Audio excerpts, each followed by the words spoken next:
Oh, we already started. I'm like, well, he's just gonna. We're We can in just space. jump No one can hear you scream. You can now be heard. Oh, I don't know if I want to be heard. You definitely want to be heard. Everybody wants to hear your sexy voice. No, he just wants to be loved. He's Papa Roach. Well, Levamp, I'm sorry, but I'm gonna move you out just because of the screen space thing I was talking about. But obviously, you're totally free to come. Yeah, out sure. I'll on the, take my leave. I'll watch you guys on hey, stream. no problem, man. Hey, We love you. Yeah, enjoy. We love you. Enjoy. In fact, hold on, because what you can do is you can do it really quick. Before, like, if you can do it like real quick, it's not that hard. If I just give you some mod powers, do you think you could? Yes, I can do it. Yeah. I can do it. Okay, cool. I'm doing that now. I've given you mod this powers. is how Palpatine took over, one vote at a time. God, no, God, he's on to me. Hey, what's up, Mystic Troll? Spooky Jawa. No. This is the guy that you did the hot tip. Yes, yeah, Spooky Jawa is awesome. Wait, Awesome. where is Spooky Jawa talking at? Where am I missing this? YouTube channel, I believe. Oh, I probably should pull up YouTube. Real quick, Sam, what roles do you want to be able to see and enter this? You just want everyone to be able. You want everyone that's a Any verified role. member to have it. Any role, totally Yeah. universal. Just obviously so long as a wit, it's just a spectating thing, isn't it? So that's Yeah. fine. That's fine. Cool. I trust you. Gotcha. Let me 1 second, guys. Oh. I'll be right back. Oh, yeah, wait for the chat to No load. problem, BC. All right. So there is a central podcast stage that we can go into, and then you can assign certain people the ability to speak, and people can just come into there and just listen. Right. Oh, cool. Awesome. Yeah. So it's like want me to move it down from AFK to like I just right did that. to like. I just did. Okay, gotcha. Sweet. Yeah. All right. Good. God. Good job. Awesome. I appreciate that, Bedfirst. I appreciate that. Mhm. The Discord features, not gonna lie. It was affecting the server if you've seen him around. There's a reason he has the role central manager. That's literally because he created this entire Discord server. He set pretty much everything up, as you see. Gotcha. Yeah. That's actually what I'm basically bringing on Wednesday as a fella to help me with that shit. Uh-huh. We all need one of those guys, right? And Yeah. I think we all know one as well, you know? You just got to find somebody who loves what you do. That's the biggest thing. They got to be like in love with your channel, if that makes sense. Not to just quote Obi-Wan Kenobi, but of course I know him. He's me. Of course I do. I love saying No, that I to won't. people when they talk about me in their videos. And they're like, SWTOR Central. I'm like, I know that guy. It's me. Like legitimately, I can't wait until I get to the point where I have a bird-faced exposed YouTuber who just comes out and says like, I freaking hate this guy, and I'm gonna go straight to that comment section and be like, hey, that's me. He's talking about me. Yeah. Living in his head space. Do you watch Twitch streams very often? Me every now and then. So there is a PvP streamer by the name of Dread W. May or may not. Yeah, I heard know of him. Dread W. Okay, so obviously he's kind of known for his very nonchalant, very manly, stoic, and kind of just getting drunk and shit talking. Yeah. So he has a guy on YouTube who and just stream sniping him in PvP, and he's taken like all the clips of his rages and framed it as if it's like against him or whatever. I don't know. But that's basically what that guy's doing against him. And it's kind of funny, to be honest. Like, this guy is straight up obsessed with him. He's made like, I think 100 videos dedicated to just him in PvP. It's kind of crazy. That's how you know you've made it, when you have a hater. I've said that before. Yeah, for real. For real, I can't wait until I'm living rent free in someone's head. Like I thought I was getting there with my Flashpoint video, but at the same time, I was looking at the comments and just being like, nope, you guys are just stupid. Never mind. Yeah, you guys are just like, you get a lot of this. You get a lot, and what I actually believe with those people is that they are very young, and they've only just recently started playing the game, and they know very little about the history and the content cycle this quirk of the game. They are just Yeah. completely Yeah. unfamiliar with it. This is why I try to That's- be careful at least sometimes when I'm replying to people. You know? Yeah, like which is why in like my Flashpoint video, I gave like a whole rundown of like how the game was designed and what it like the purpose of the game and what they were doing like behind the scenes while they were making the game. And I could just tell by how people responded and who responded. It was like, you guys skipped the whole part of the video where I was like solo modes are trash. Because if your response to my argument is just do solo modes, you skip the whole beginning of the video. Yeah. That's the people, they show up, they watch the first 60 seconds, and they read the title and assume that they've seen everything. Classic. Classic. Yeah, it's just like I'm just like, That's a guys. nice filter, Outcast. It really brings out you your like it? eyes, man. I'm trying to like tone down the red over here. I don't know why, man. I look like a Kool-Aid man. Speaking of Outcast, like I gotta get you to voice like my character for my YouTube channel because your voice is like the perfect voice. Is like the voice I am imagining the character of like Darth Eros is your voice. That's like your voice is like the voice I always imagine him having. Oh, He's well, I got a feel really extremely good honored. villain voice, right? Absolutely. No, for real. Yeah. Like he's I'm just... And honestly, I think I've complimented him about 50 times about this now, but the way that Outcast fits into Tulak Horde is, wow, it's seamless. It's literally seamless. That like the fact that you are just like I'm letting him voice Tulak Horde. I'm like, hell yeah. Like it's I was like surprised, to be honest. I was like, okay. I thought I was gonna have to do a bunch more takes and crap like that. I just sent him like a test reel, like here's some variety. And he's like, he sent back this clip, and I'm like, damn, dude, that actually he did really great with that, man. I think it's Sam that did good work with it than anything I really did. He just chose the right bits. That's it. Timed him well. So I mean, it's Great the work, voice Marcus, is the icing on the cake. it's a So. group effort. Speaking Yes. of which, the guy above me, for anybody who is not familiar, this is BC, and he will be voicing HK47 in the Kurtar animation that we have, which is currently titled United We Stand. That title is going to change when we eventually move to the Revan novel, which I'm not. I'm voicing HK, and he does a brilliant, to be honest, a brilliant HK voice. Bro, you got to give me a meat bag. You got to give me a meat bag. Yes. Yeah! And HK-47, the Master's most faithful ally. Once a mere assassin droid, it is now my burden to command the forces of the Foundry. what's creepy is he almost sounds like he has the filter on him. Like Literally, he somehow learned right? to echo his. If he had a Pepsi can, he'd nail him perfectly. Yeah. Just talking to a Pepsi can, you're HK-47. I think it was. Correct me if I'm wrong, but was it Zanzifoy who kind of swayed you in this direction of coming in for HK? Is that right? Or was it somebody else? I forget who it was. So I forget.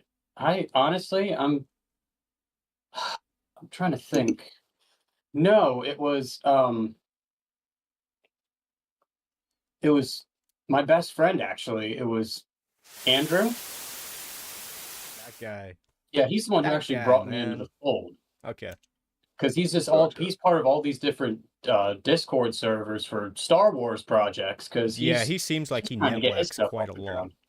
Yeah. He does. He's trying so hard with his stuff.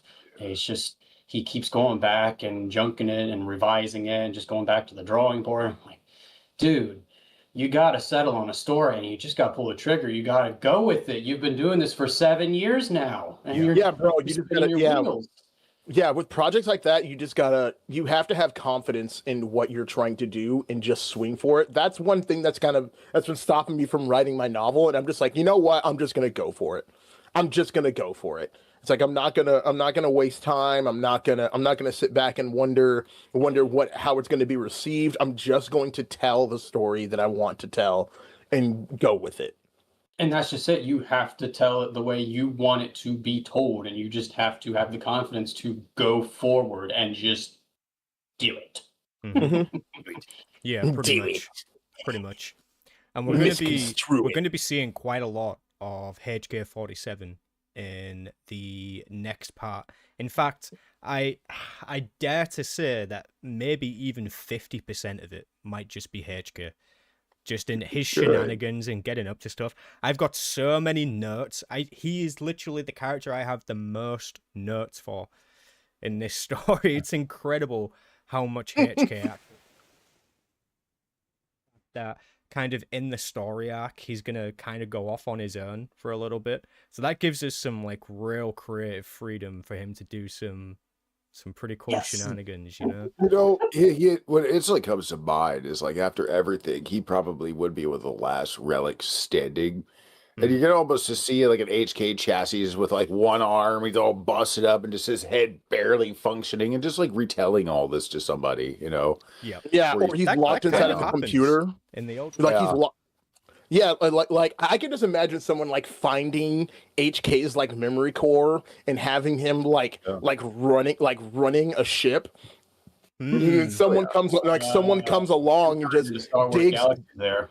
Yeah, exactly. Like, yeah, everyone remembers that from Galaxies. like in it's like what was that recent Disney show, that recent Star Wars Disney show with pirates in it? What was that called? Oh, Skeleton Crew. Skeleton Crew. Skeleton Crew, yeah. Like if the AI on that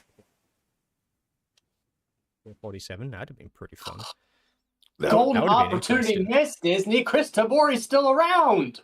literally Disney's entire thing with Star Wars is missed opportunity. Like Yeah, you might as well call every Star Wars product that's come out as Star Wars the missed opportunity, except for Andor, which I know. Okay, so I know for a fact that whoever like the writers on Andor have played SWTOR because they no one just name drops Belsavis out of nowhere. Thought about that. I was saying, like, I heard that and went, Yeah, just swung your head around like. Love that. Love that. I was like, there's no way they're doing what I think they're doing, or they just said what I thought they said, right? And Love someone confirmed it for me. I was just like, I'm like, oh yeah, all right, that's actually kind of sick. All right. I love What that. is that product placement you're drinking? That is this is like Aldi's brand of sparkling water because I'm diabetic and can't drink soda.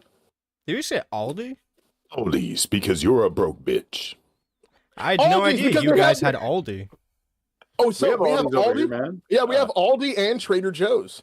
That's where Yep. me and my wife shop. Hell, we even got the cloth bags, Mm-hmm. like normal Europeans almost. Yeah. I mean, like, and by the way, Outcast, did you know that Aldi and Trader Joe are the same company? Well, I know it and Lidl are the same thing, which is what they have over in Lidl. UK and whatnot. That's where Olivia works. Yeah. What did you ever hear the story about why Aldi and Trader Joe's have two different names, even though they're the same company? Why is that? Rednecks. No. It's So very true, okay, Kieran Bacon. literally, for real though. No, this goes all the way back. We're gonna go all the way back to West Germany during the Cold War. Literally, that's when Aldi got started. It got started in Germany after the Cold War. And you have these two brothers who started up Aldi as a grocery store. Well, one brother wanted to sell cigarettes and the other one did not. So they literally said, "Okay, so you want to sell cigarettes, I don't. How about you run all the Aldis in South Germany and then I run all the Aldis in North Germany." And then they just expanded from there. But when you want to take a company to the States, you can't have the same company just under different names. That's against like copyright law. So they literally bring Aldi over and then bring Trader Joe's over. And that's why we have two different that's why we have two different store types, even though they're the same store. They're double tapping. That's smart. Love that. Also, Waffle House is linked to the Manhattan Project. So if you really want to just sit back and laugh at some rednecks, get them fighting over which one is better. For real. You really just want to waste their time, be like, hey, which one is better in your opinion, Aldi's or Trader Joe's? That's some chaotic energy right there, and I love it. It is. Hey, so before we start digging into some of the topics for today, anyways, Bedface, I don't know if you're ready to or not. I'm just gonna kind of hot seat you here. but I know that you're working on something, and I want to know if you've got updates or details on what you're working on, because I know it's cool. I know it's cool. Okay. Oh, I've been God. honestly, I've been dying to know. Is this the pinup calendar where he's washing cars? Because I've been waiting. Yes, for that for a while. yes, and my wife is taking all of the photos. Oh, last time you used the dog to help you take the pictures, and it didn't work out too well. No, he was too small. He couldn't hold the camera. He kept peeing on it. Okay, so I've got a few irons in the fire right now because I want to do I'm still working on my Hut lore video because I can't get that thing perfect the way I want, and and I'm doing the thing where you stall on it forever because you can't do everything perfectly, and I just need to stop and get that out because the Hut lore video is like what I really want to get done. Yeah. And the other thing that I'm really, really, really working on is I am writing a campaign for a Critical Role style series that I want to do on my YouTube channel where it's a live play of the Star Wars RPG. Oh, that's Okay, cool. That sounds cool. And That does sound I'm really cool. I'm literally running it as a if you did Legacy of the Sith but better. Okay, I like that. Oh man, yeah, I like that a lot. I like that a Go lot. one, get it out in less than a year. So, very small something of what you're working on in the 3D workspace. And honestly, I'm looking forward to seeing what you come up with there. It's going to be Thanks. exciting. I feel like I'm being teased here. Just a little bit. I don't know He if was Ed Fest helping wants to me. share that stuff with you guys, but maybe he'll send you something or not. But I've seen a little bit of I it, and will. it looks good. Looks good. Yeah. I will definitely say think about it, if you've caught the outros on my videos, you've seen some of what I've been working on. If you because I used to have one specific outro that was the concept art from Star Wars: The Old Republic that was just looking as if you were looking at it from a holocom or on a data pad from it was being transmitted over the holonet. But now I've changed it to the live footage of some apartment on Corellia. Hell yeah. Oh, Hell yeah. there's a channel I like, Star Wars Mom or something like that. She does some things like that where it's like an ASMR channel, and it's just rooms and ambience with a little bit of music she creates or something like that. And it actually does all right. It's kind of interesting. I don't know if that's what you're doing, but it's kind of. It's not, but that is interesting and stuff like that. I really I like that stuff. I've actually used them a couple times for maps and whatnot. I don't know. Mm-hmm. But I have super bad ADHD that as a 33-year-old man, I'm still learning to manage. I'm still learning my best way to manage it. So I have a project. I want to do it, huh? Marijuana and marijuana accessories. No, I want to do it without. I want to do it without drugs. Are you? Sorry. Hold on, let me rephrase that. I want to do it without smoking. There we go. I think we got it. So in the chat, I think Kieran you're in the wrong channel, sir. It's quarterly letter from Keith on Star Wars: The Old Republic. Did everybody see that? I know you probably saw that bad first. I did. I literally stopped at work and pulled over on the side of the road because my whole job is talking to customers anyway. So I just sat there and I was like, I'm gonna read this bull crap. Yeah. I don't like those people, so I literally just what happened? Fair enough. Well, first Keith of all, is a kind old man doing his best. Kieran said surprised him at this stall that they're doing at a particular hockey game. And they said in the producer letter that they're going to go to a hockey game or something, and they're going to set up a stall for Star Wars: The Old Republic. Yeah. I'm not sure why they would do that at a hockey game. Maybe they'll find some The Old Republic It's fans a Star there. Wars day. It's a Star Wars day at the hockey game. Fair enough. And I am not they're just trying familiar to with put anything like that they do over there. So Yeah, I think hockey rinks fair do enough. a lot of laser shows and shit like that. They do a lot more than just hockey, so they're known to the communities for more than just that usually around them. So, Fair enough. Yeah. I don't think I would have feel any way of knowing that as a British citizen. I feel like doing this at a hockey game you're missing your audience. You're not aiming. That's at the right kind of like audience with this where what I was thinking. But it's funny that Kieran says what he said because I don't know if you guys saw Boomy's video, Boomy Nation, but he made a video talking about the producer letter as well. And in his video, he basically said outright that it would be funny if himself and me was all to essentially go and meet them at this stall booth and just kind of surprise them as like the media and ask them questions. But I'm freaking love to. I'm confident that if we made that public, like if we tweeted out to them saying, hey, we're going to meet you at this booth, they'd probably cancel it. Like, I'm quite sure they wouldn't show up. I genuinely think that they are cowards. I don't think that they would have the gall to in the flesh, if I'm totally honest. I don't think they would commit to it. I want to do it at like Star Wars Celebration where they can't get away. Yeah, right. Yeah, but they need you know what you need a little bit of a rigged audience. You got to get even your B rates in, like me and some of the others. Yeah, they don't really realize it first until it's like, oh, really? So that's how you're going to treat them, man, when they start smarting off. Because then I'd be happy to pull up some of my old Discord stuff, some of my old SWTOR forum stuff, and have some wonderful moments I could quote of them being just so wonderful to people. See, my first thing would be like, it's like, so how does it feel taking a dump on the 300 developers that came before you guys? Yeah. That'd be something pretty similar to what I'd be saying. But like, how does it feel to be one of the worst MMO development teams in existence right now? What's it like to be outplayed by RuneScape?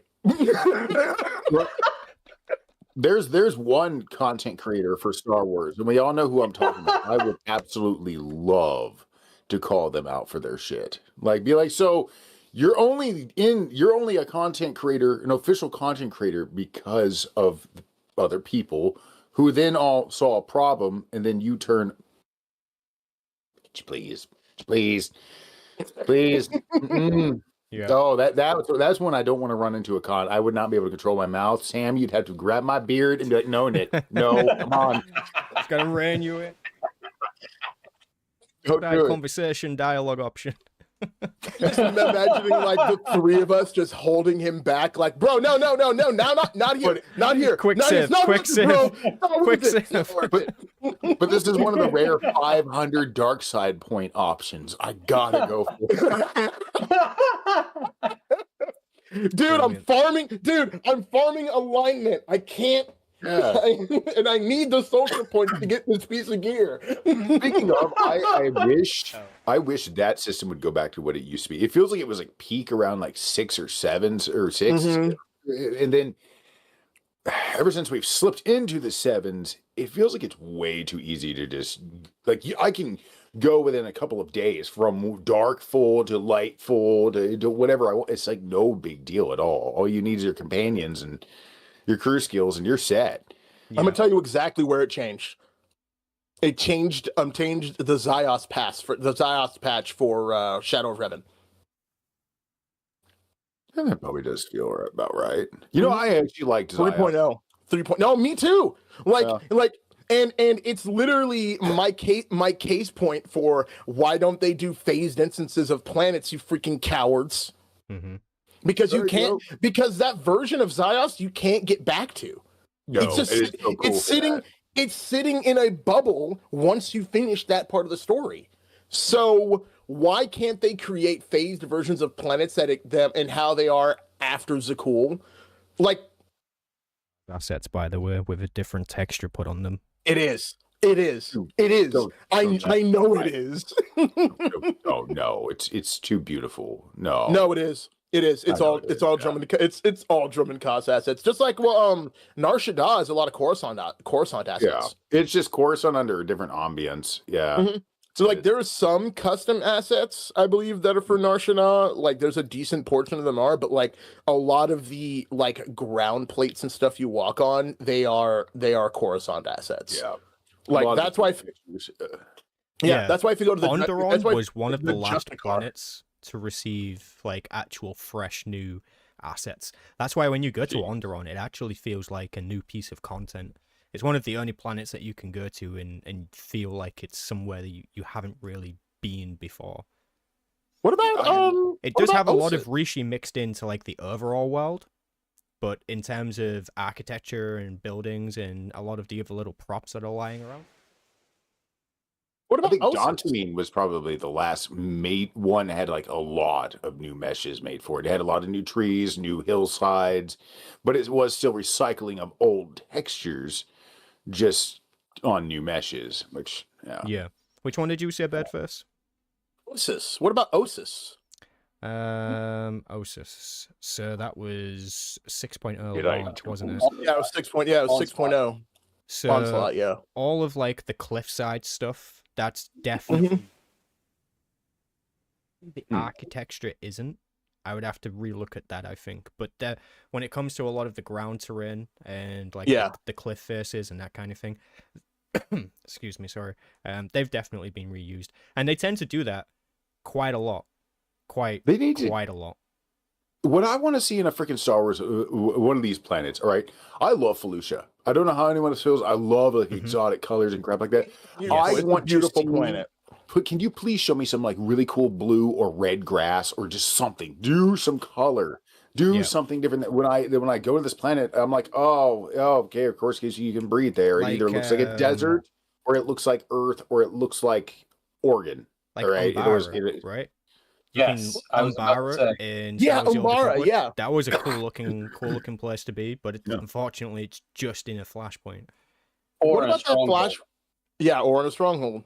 What about that flashpoint that was for at the end of the Legacy of the Sith? What was the name of that flashpoint? The one where at the very end. Yeah. I like the architecture and like the design on Elam. Yeah, yeah. I think tempos and that kind of like OG Star Wars style always goes down well with me in this game. So whenever they do something like that, it's always, oh, arrivederci. It's lovely. Love it. Oh, I have a question for you guys because I saw this. Okay, so I posted like this question was posed in a Stupendous Way video about a month ago, and it was like the whole subject of this whole video. And then I saw it, and then I immediately started calling all of my close friends who know Star Wars just as much as I do. Mhm. And the whole premise of the video was what would happen if you took Old Republic Jedi and time warp them and switch places with them during Order 66. Oh, And I was like- please. And I was just like, is this even a question? I'm like, Order 66 is over. It's not happening. It's like you may get one or two Jedi, but the Jedi during the Old Republic are just built different. Okay, Just I think straight up. this depends on a couple of things. Which Jedi from the Old Republic are you taking? Because All of there them. are You're taking you're space warping the whole order. the whole entire Jedi thing. order. Like The entire Jedi Order, you're flip-flopping them. then, yeah, Anakin's probably dead before he even gets in the temple. For Yeah. real. I was like, okay, how are we even asking this question? The clones are, first of all, are using ion blasters. The Jedi during this age have armor that is designed to stop blaster bolts and deflect glancing lightsabers, glancing lightsaber hits. Like, and these Jedi are also using adrenals in combat. Yeah. I think the Drugs thing for that you would have to Jedi. consider here, and it would probably be the biggest factor in influencing the overall decision, is the fact that in the Old Republic timeline, you don't versus the Jedi Order. You have countless. You have Legion. You have Armada of Sith, and the Jedi Yes. are still holding their ground. They still refuse to go down completely. That's what I would look at, and that's what would tell me that the Jedi of the Old Republic would definitely overwhelm the more modern Jedi Order. I think maybe Yeah, characters for like real. Mace Windu or Yoda for sure, they're obviously very powerful, but I think Ben Zala or even probably Khao Chen Darak is probably way better than Windu. Satele Nostril. Shan. Yeah, Nostra. No, Holy shit. no, yeah. Yeah, like, Like, we have some what, like- really notable Anakin would names. have thrived in that timeline. Oh However, yeah. Yeah, but what one of the biggest things I ever pointed out is one of the biggest things that one of my friends pointed out to me is like that we're not considering, because I didn't even finish the Stupendous Wave video before I started talking about this. I was like, remember, during the Clone Wars, you have Jedi getting killed by droids. Mm-hmm. But these Jedi during the Old Republic are not only fighting a longer war, but they are trashing droids easy. Yeah. Like Satele killed that stupid what are those Imperial assault droids by herself in literally a second. It didn't stand a chance. And not to mention, the Great Galactic War didn't last 3 years like the Clone Wars. It lasted 30 years. And still going. Technically, it never ended. And technically, it's still, yeah, exactly. And technically, it's still going. During the Cold War, the Jedi were still facing Sith, real Sith.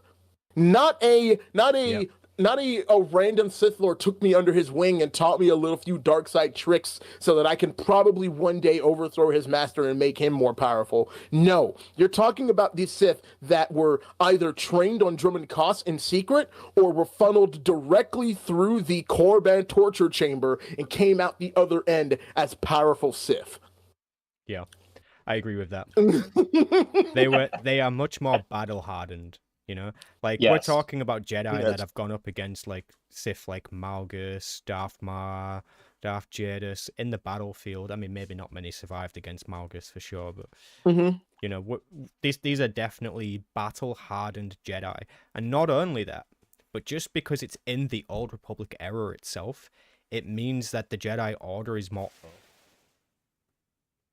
and the Force, they're more open to taboo. Yes.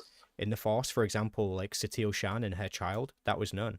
That was known in the Jedi Order, and it was kept very hush-hush, of course, but it was condoned, you know. And then there are plenty of things that can be done in that game. And the Jedi Knight, Dark-Sided Jedi Knight, is a great example of this. They allow you to still be a Jedi, just not advance to Jedi Master, even if you are completely dark-aligned as the Jedi Knight. So it is a bit of a taboo give you the era. rank of general.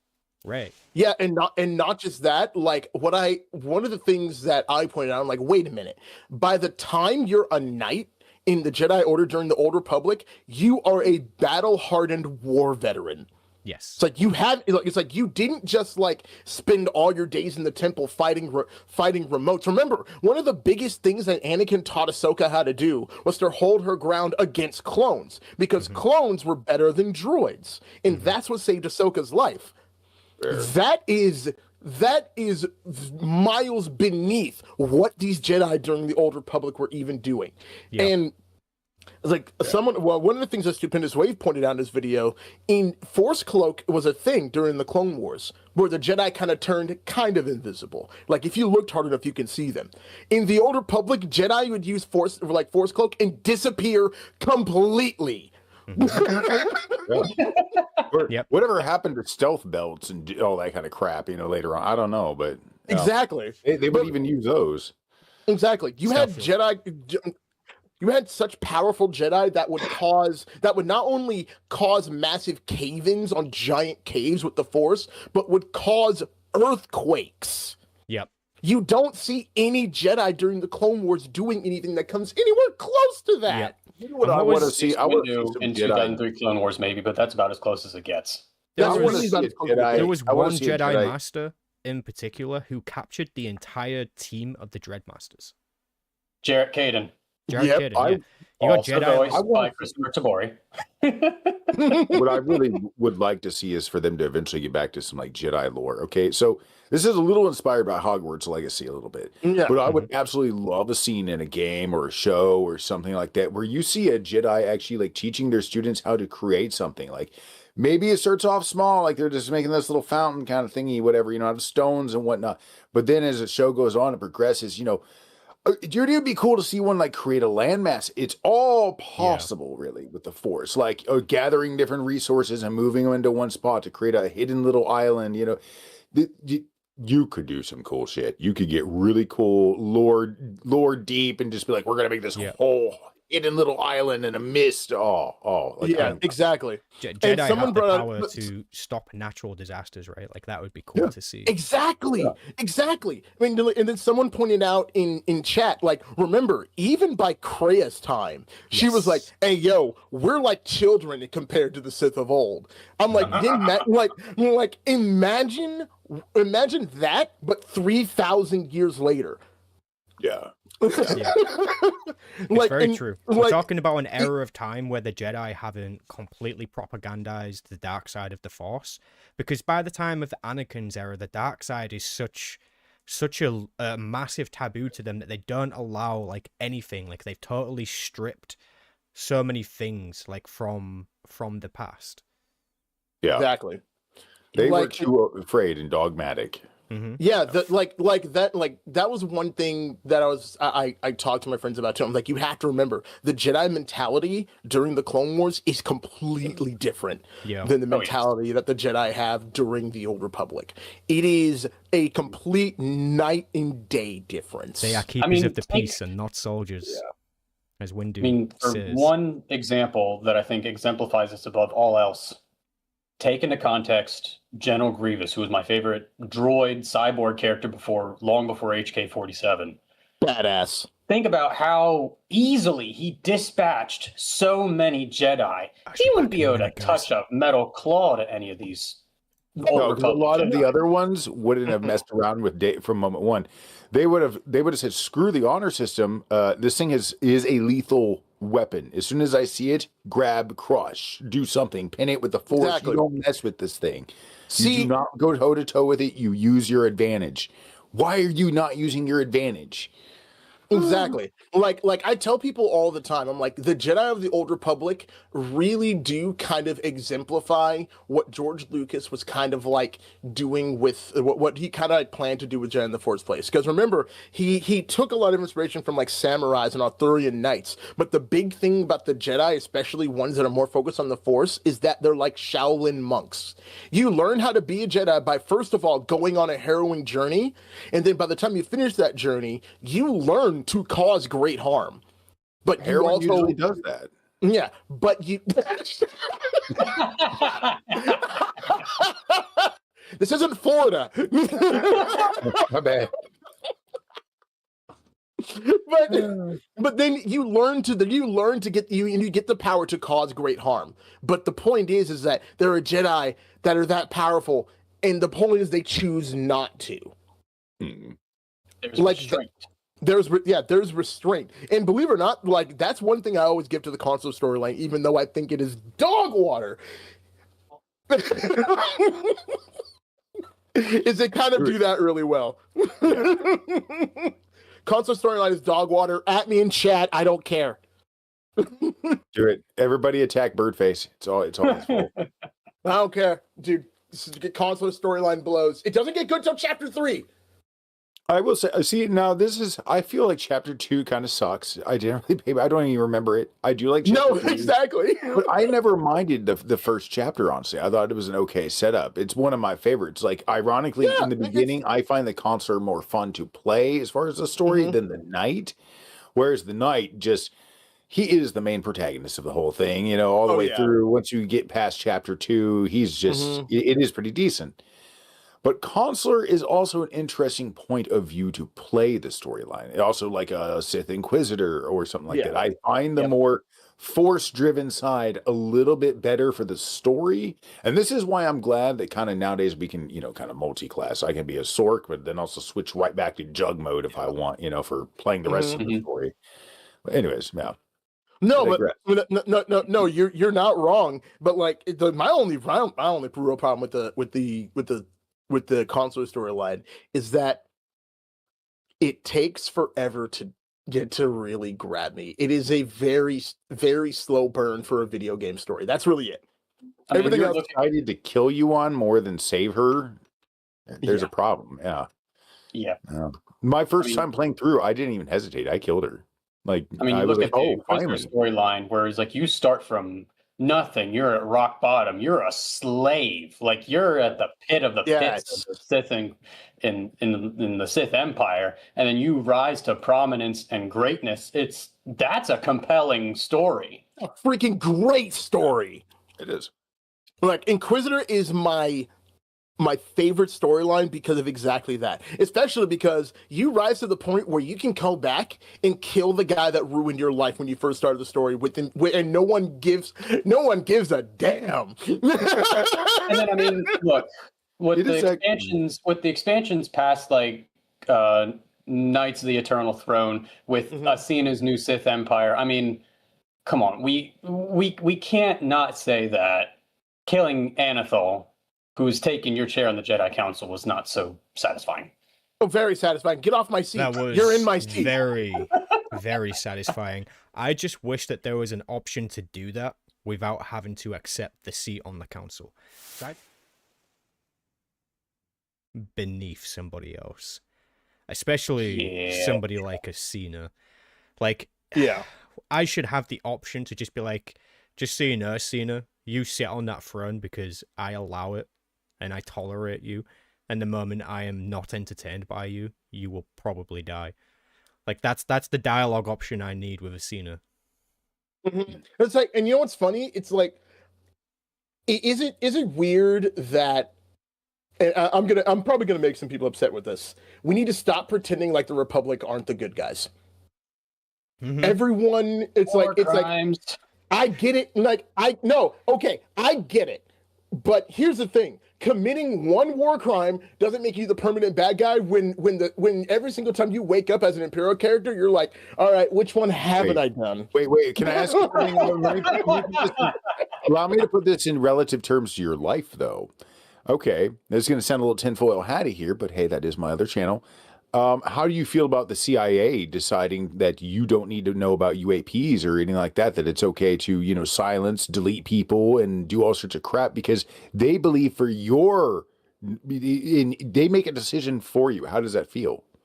No, you're absolutely right. No, you're absolutely right. But see, thing about it is the whole point of the Republic is that you get the opportunity to root out people who do that. That's what makes them the good guys. Fair. That is fair. Yeah, the Sith Empire is just like, oh, that guy does that on the weekends and we don't give an F. I'm like the Sith, like Imperial intelligence is basically like, let's do KGB with a sprinkle of the Gestapo. What character was it? I think it was the Commando storyline. Somebody does something like that. Maybe it wasn't. Yeah. Somebody does. He commits like a war crime, and then he immediately turns around and turns himself in. He's like, doesn't even hesitate. It's like one of the options or whatever. He's like, by the way, yeah, Commander, whatever. I did this and all this shit, and it's like, oh. Well, that's actually pretty bold right there. You took one for the team. Something had to be done. It wasn't normally whatever, and you took the. It's been a while since I've played the storyline. It is. It could be the smuggler. It could be the trooper. I just remember there was a gun involved. There's somebody that you have dialogue with. That doesn't narrow it down, Outcast. There's a lot of people. Shut up, I'm trying. Dialogue. The general gist was he commits a war crime, like it was a kind of a pinch decision. I can't remember what the hell exactly happens, but it's like a bunch of people get killed in order to save a bunch of other people, and he immediately turns around and turns himself in.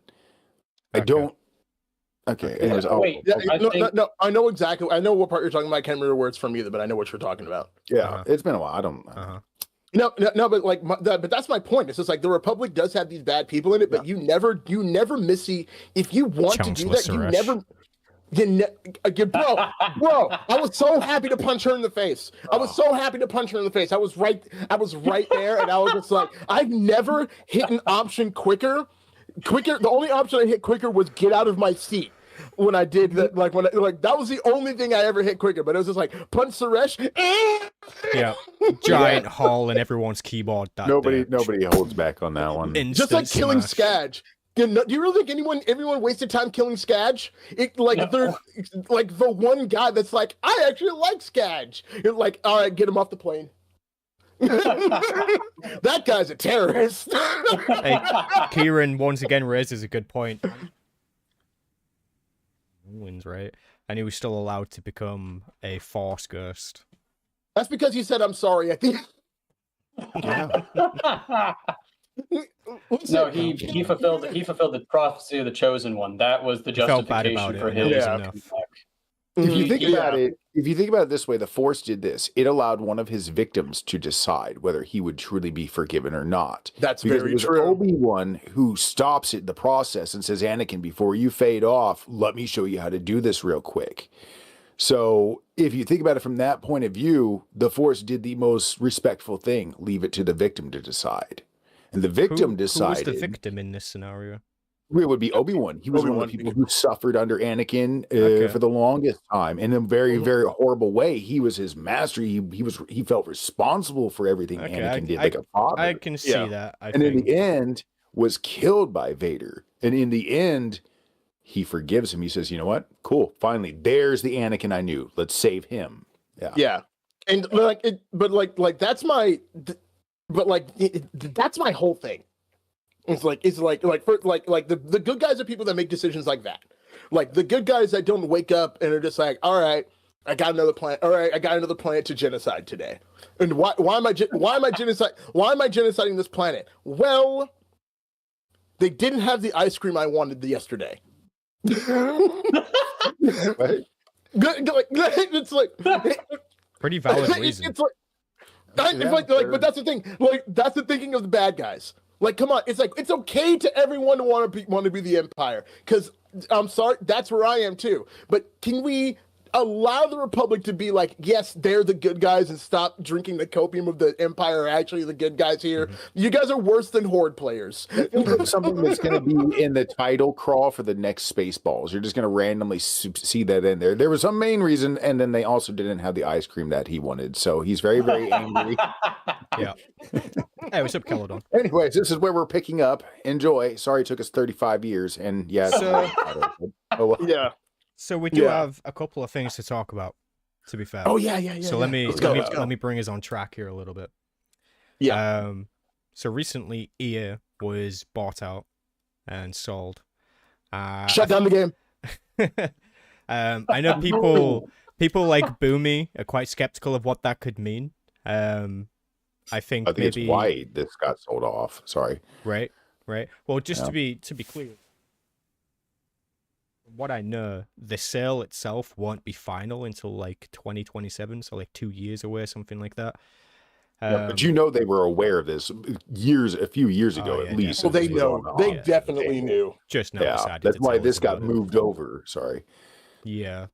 So I'm not sure what that could mean for Star Wars: The Old Republic specifically, because EA seems to hold the Old Republic like at a distance, close to it, much like the EA Sports category, for example, like the FIFA games or the Need for Speed games, something like that. I might have the SWTOR answer is for more of that. like the absent child or something like that. And I have an answer as to why though. Go ahead. Because like I had to dig into it, because I remember I was like why did they, and it's like why is SWTOR with Broadsword not under EA? And I remember what it was. They just gave Broadsword the license to use the IP. They gave them the So, development like, that's rights. Yeah. That's Specifically. basically it. That's basically it. And since EA still owns the IP, Yes. EA is still able to basically come in and take a little bit of the money from your cartel market purchase. Yeah, so and EA actively that's it. takes from subscription and cartel market purchases. That's what EA does at face value. Yeah. A lot of people will blame EA for the actual state of the game rather than look towards the developers. And I've never really been on board with that. Like, I'm happy to blame EA if it's something in regards to funding. Yeah. But that stuff isn't made public to us. So whenever we talk about that, it's always speculation. And all we've actually got to go on is the patterns of the past. Right? So we can look at expansions that have released in the past. But that's the best that we can do. You know, and fair enough, you know, comparison is the thief of joy or whatever.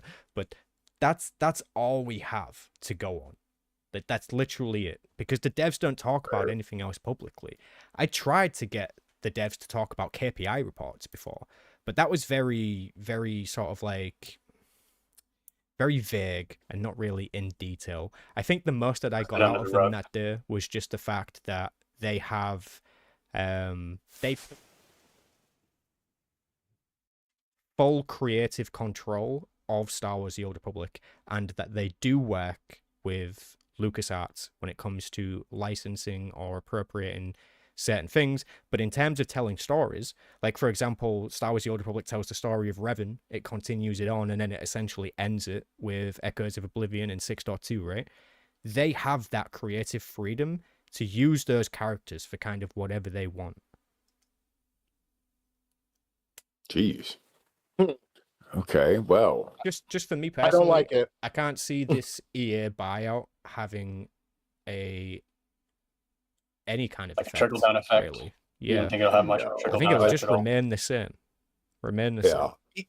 The change, Like- the change needs to happen at Broadsword and the Yeah. dev team that's left. That's where the change needs to happen. Yeah. Yes. The people Well, I actually don't- working under the hood. Would the I game agree with sunset you. before that happens? That's my fear. Here's the Mhm.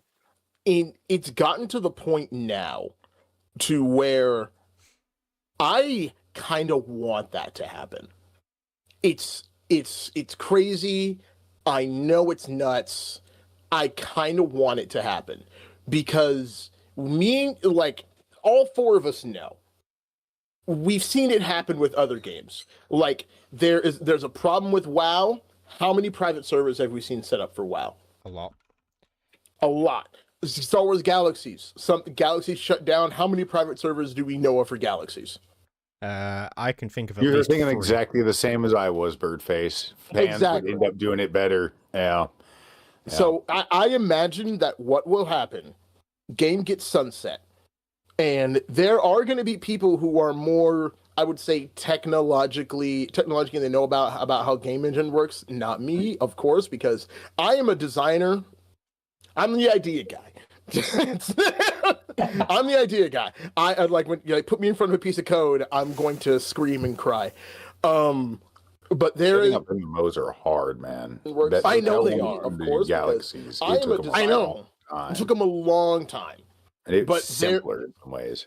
Sorry. It's very no. You're right. But see, think about it is, I think what'll happen is there's someone out there who will be like, all right, we have all the assets, Yeah. we have all this stuff. We're gonna take the time to Exactly. convert this stuff into something freaking usable, and we're going to import this into UE5. So let me Just so tell it's you why easier that's to work not going to happen. Yeah, Okay. Oh yeah. Go on. Yeah, go on. Burst my 'Cause- bubble. There is already like a group of people who are kind of interested in things similar to that, which is the SWTOR slices, right? You look at the SWTOR Yeah. slices Discord, or even the Yeah, I'm in there. there's another SWTOR art server. What's that called? SWTOR Artists, it's just called. But there's a lot of them in there in that channel too. But the reason is simply because the assets are so broken. Like almost every asset would need some form of completely remaking to have something that's usable in an end result for you in Unreal Engine. And I just know that from experience now, like working with the assets and extracting assets from that game. If they are as they come when extracted, which maybe they won't be, they'll look at least a little bit different within the engine of the game. It's not great. Corners when it came to making things for this game, way back before it launched. The simple structure of objects is really fucking bad.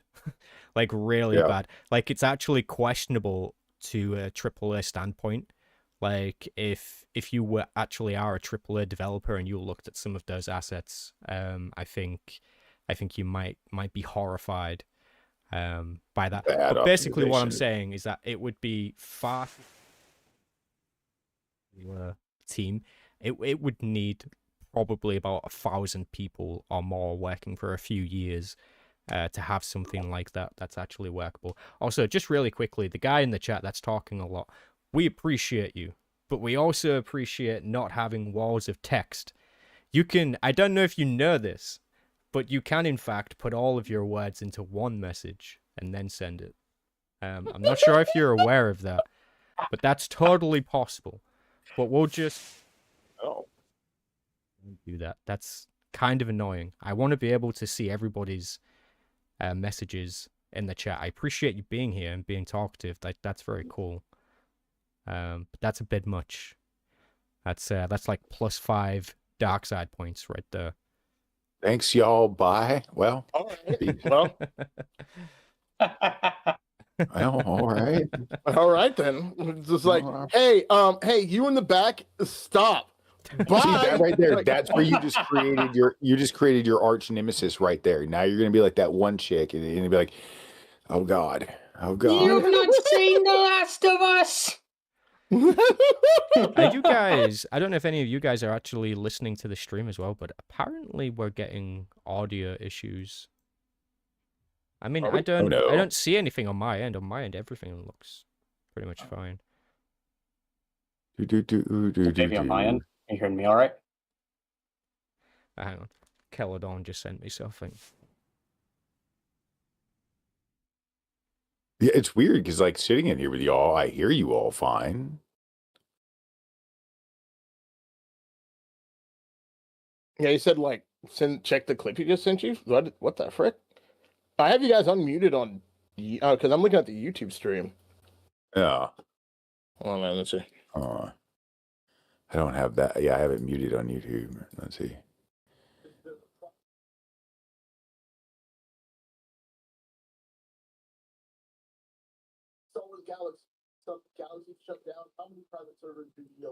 God, it's so weird to hear my own voice coming back to me. So you're giving me an existential crisis, Sam. Okay. I just watched a little clip that Celadon sent me. Yeah, an occasional drop off. It sounds like someone's turning the shower off and then your mic goes out for 3 seconds. Yeah, I don't know why that's happening. I think it's just my microphone. I don't think it's you guys, so don't worry. So I'm just gonna, I'll just unplug and replug, see if that helps. Check. Oh yeah, there we go. I hear it. Yeah, we're good. Mic check 1 2 1 2. Pop bombs getting crunk. That's what we came to do. Don't. I had Ice Baby stuck in my head yesterday. Don't do it. I can't. Now it's gonna be back. Now it's back. No. It already is. I'm already hearing. All right. We will see. It's stuck. It's that. It's But weird I- because in my like, mind I I can don't- hear the Mhm. lyrics, but I can't say the lyrics. I don't know why. Oh no, I hate when that happens. But no, I don't think there's going to be much of an effect from the EA buyout felt for this game. I don't think that this game does enough. Like if anything, it'll be like, oh, we don't want the license of this game anymore. A broadsword, whatever. You don't got to pay us anymore. I think what a lot of people forget, right, is back when was this? I want to say 2020, but it might not have been 2020. It was when they first started talking about Legacy of the Sith and the fact that there was an expansion coming. Now, if I'm correct, Keith basically said that they have a 10-year plan for the game. So if that's true, then there is about 5 potentially a little bit more stretched out, dude. Maybe even 5 less. years plan was a sticky note in the boardroom. I think it was kind of like that, and I think also if there was more laid out, it's actually going to be a little bit more delayed and pushed forward to more like 7 or 8 years of shit still to go, because the last 2 years of the writer's strike, nothing would have been getting done. So, if we're looking at it that way, but we could have. We do know that they've put out what they've put out besides. So we still have that to kind of go off of, right? And the fact that they haven't actually released any story content at all is a big red flag. It's a big red flag. It's actually been over a year now since we've had an official story content drop. and that's insane. I'm telling you, man, they're milking it. They're milking it. I don't think, even if there was extra story, I don't think they plan to make it, if that's what it makes sense. Whatever. I If there's just don't sound see issues it. with my microphone, guys, still, then I'm not totally sure why that's happening. I'm not gonna lie. Maybe my cable's messing up or something. If one of you could confirm though, is it just me, or is it the overall audio, or is it just me? Look, from my point of view, is I hear you here. Yeah, like I hear you fine. And everyone fine. Yeah. Cool. Strange. It is Could be. strange. Doctor Strange. Well, YouTube's, got so many freaking AI channels uploading nowadays. It's probably lagging, They won't regulate that crap. Playback issues. I don't see any issues on the stream analytics. So I don't know. That's kind of a hard one for me to diagnose, to be fair. All right. Anyways, EA buyout. I think we're done talking about that, unless anyone's got something to add to that. I think we touched on that pretty good. Yeah. Something else happened in Star Wars: The Old Republic news recently. Oh boy, what did I miss? Something that I am very disappointed to see once again Mhm. with Star Wars: The Oh, Old this is no Republic. drum roll. So Oh boy. the developers have once again released a $100 bundle. Oh, that crap. And Oh, no. this time around, it is 1U. And it's about 6 of them, maybe 7 of them. And the bundle For is $100 literally bucks? priced at $100, man. You're paying $90. I'm just rounding up a little bit here. About $90 for the cartel coins needed to get that bundle.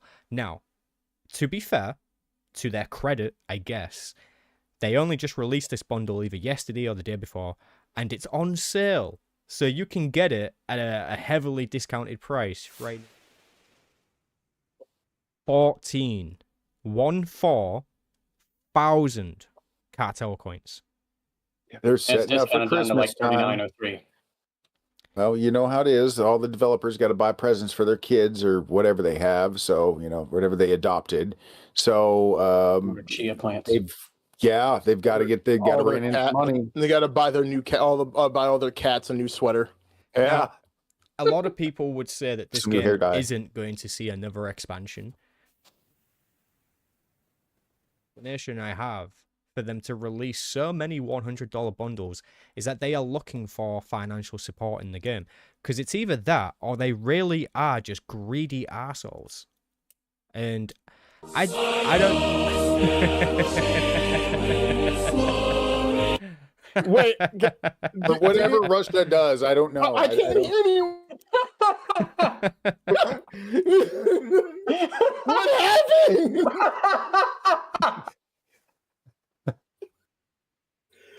Wait, did my entry sound go off? Yes. Yeah. No. Dude, not gonna lie. That was still brilliantly timed. That was fantastic. Oh my god! I couldn't hear anyone, and then I disconnected from Discord, and then it connected me back. Yeah.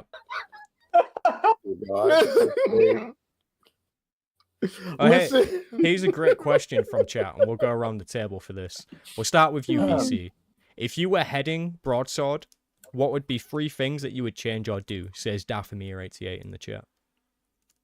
Ooh. 3 things that you would change or do. I know Badface is going to cook with this one.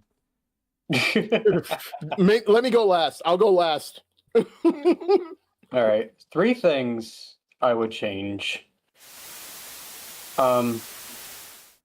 Honestly, I think the graphics with the game, when you compare it to other modern day MMOs, the graphics are still kind of dated. And I know they're working on modernizing stuff, but it's still dated. I mean, you look at So when you say Unreal graphics, Engine. do you mean just how things look, or are you also talking about particle effects volumetrics and that kind of thing?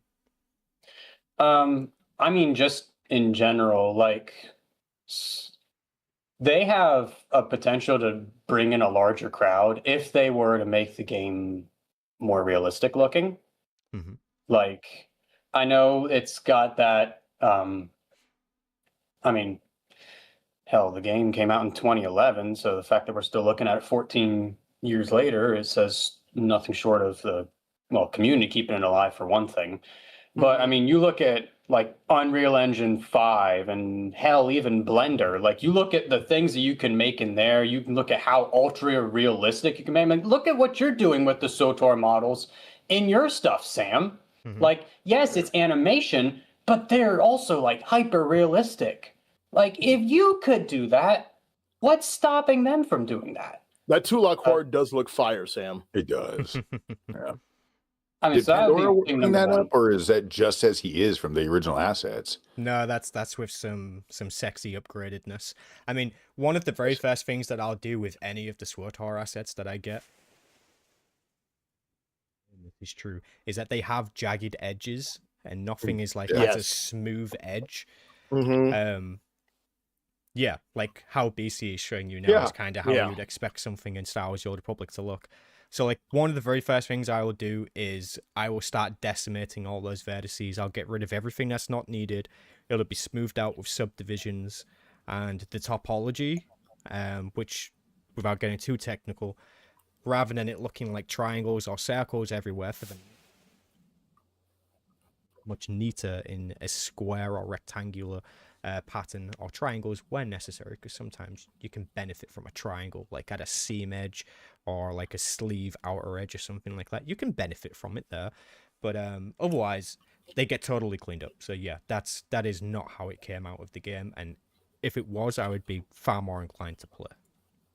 Yeah, that'd be the first thing I change. Secondly, it's just personal thing of mine. Give us a new HK character, please. Christopher Tabori is 82 years old. We don't know how much longer we got of this man. He's done how many voices for this game and the KOTOR games, and if you're an old Sherlock Holmes fan, you probably know of his work there. Like, the man's a genius. He can articulate his voice, and it's just his voice, like inflections and everything. He's like another Tom Kane or James Arnold Taylor. Like, give this man some more time in the limelight, please, and don't just do it with some little bit of an HK-24 unit imbued into an astromech droid. I mean, don't get me wrong, that was a funny bit, but like, come on, he's got potential for so much more than that, especially because HK-47 is such an iconic character. The closest thing we ever got to HK-47 was HK-55 in Knights of the Fallen Empire, and that alone is probably why that's one of my favorite expansions of the game, just because we got a new HK character and you got HK gear. I mean, come on. Yeah, that was cool. That's fair enough. Mm-hmm. That's fair. So what's your third and thing? then Yeah, what's your third thing? The third thing I would change is, if you are going to pander cosmetics and gear and items in the cartel market, for the love of God, stop looking to canon. Look at Legends. Look at all the camaraderie of stuff you can pull from there, and see how much of a draw you'll get, instead of just shipping in the same things from the latest fashion in whatever Star Wars show or project's going on. Remember when they pulled gear from stuff that only hardcore lore nerds knew? Like, do you know how many, you could fit the amount of people who knew about the Dargon twins in a room. You can you could fit the people, the people who knew who Zozan was. You could fit those people in a room.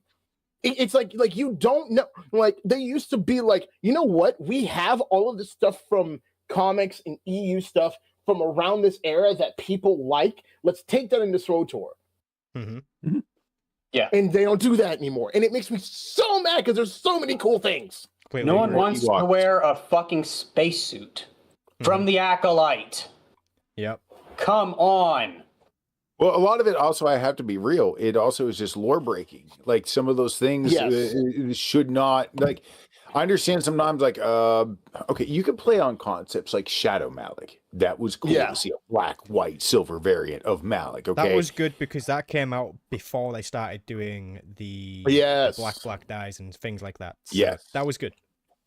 yes, but overall, yes, I have to agree with you on that one. Yeah, just stop with the. And please, for the love of God, I say it again, learn how to make some helmets. No, you know what? Okay, like speaking on the gear, this is what this is what really bugged me when I think it was right before, it was like right before and right after the Mandalorian. They started taking Mandalorian helmet designs from Clone Wars and like Rebels. Don't die, dude! Don't die! Like, bro, someone call a medic. My dude's dying. He's looking extra red in the face now. Yeah, for real. God. No. All right. God. No, Outcast. like, bro, like, Outcast, bro, give us your like- three things. Yeah. Oh wait, who's three things? Yours. Yours. Okay. Three things that you Mine, I'm would... actually gonna go a little simple. I'm not gonna go super technical or nerdy like I normally Mhm. would, Mhm. but I also do have a follow-up question for after this. I want you guys to stew it. I'm gonna throw it at the end of mine. I kind of already wrote this out. So all chairs could be sat in. I want playable. I want playable Wookiees immediately, plus other races. No more subscriptions and revert back to skill trees from like 3.3 and down. And if you could swap one character out in KOTOR 1, you could just delete them and put something else in, a whole different concept. Who would it be? Something for you to stew on while you guys are preparing later. Mhm. I'm just adding a couple of labels to the stream, so I'll let you guys take that one. Gosh, I don't know. I don't think I can't think of anyone. I love all the characters in the Who's the KOTOR weakest games though? too much. Juhani Who's- is weak as fuck.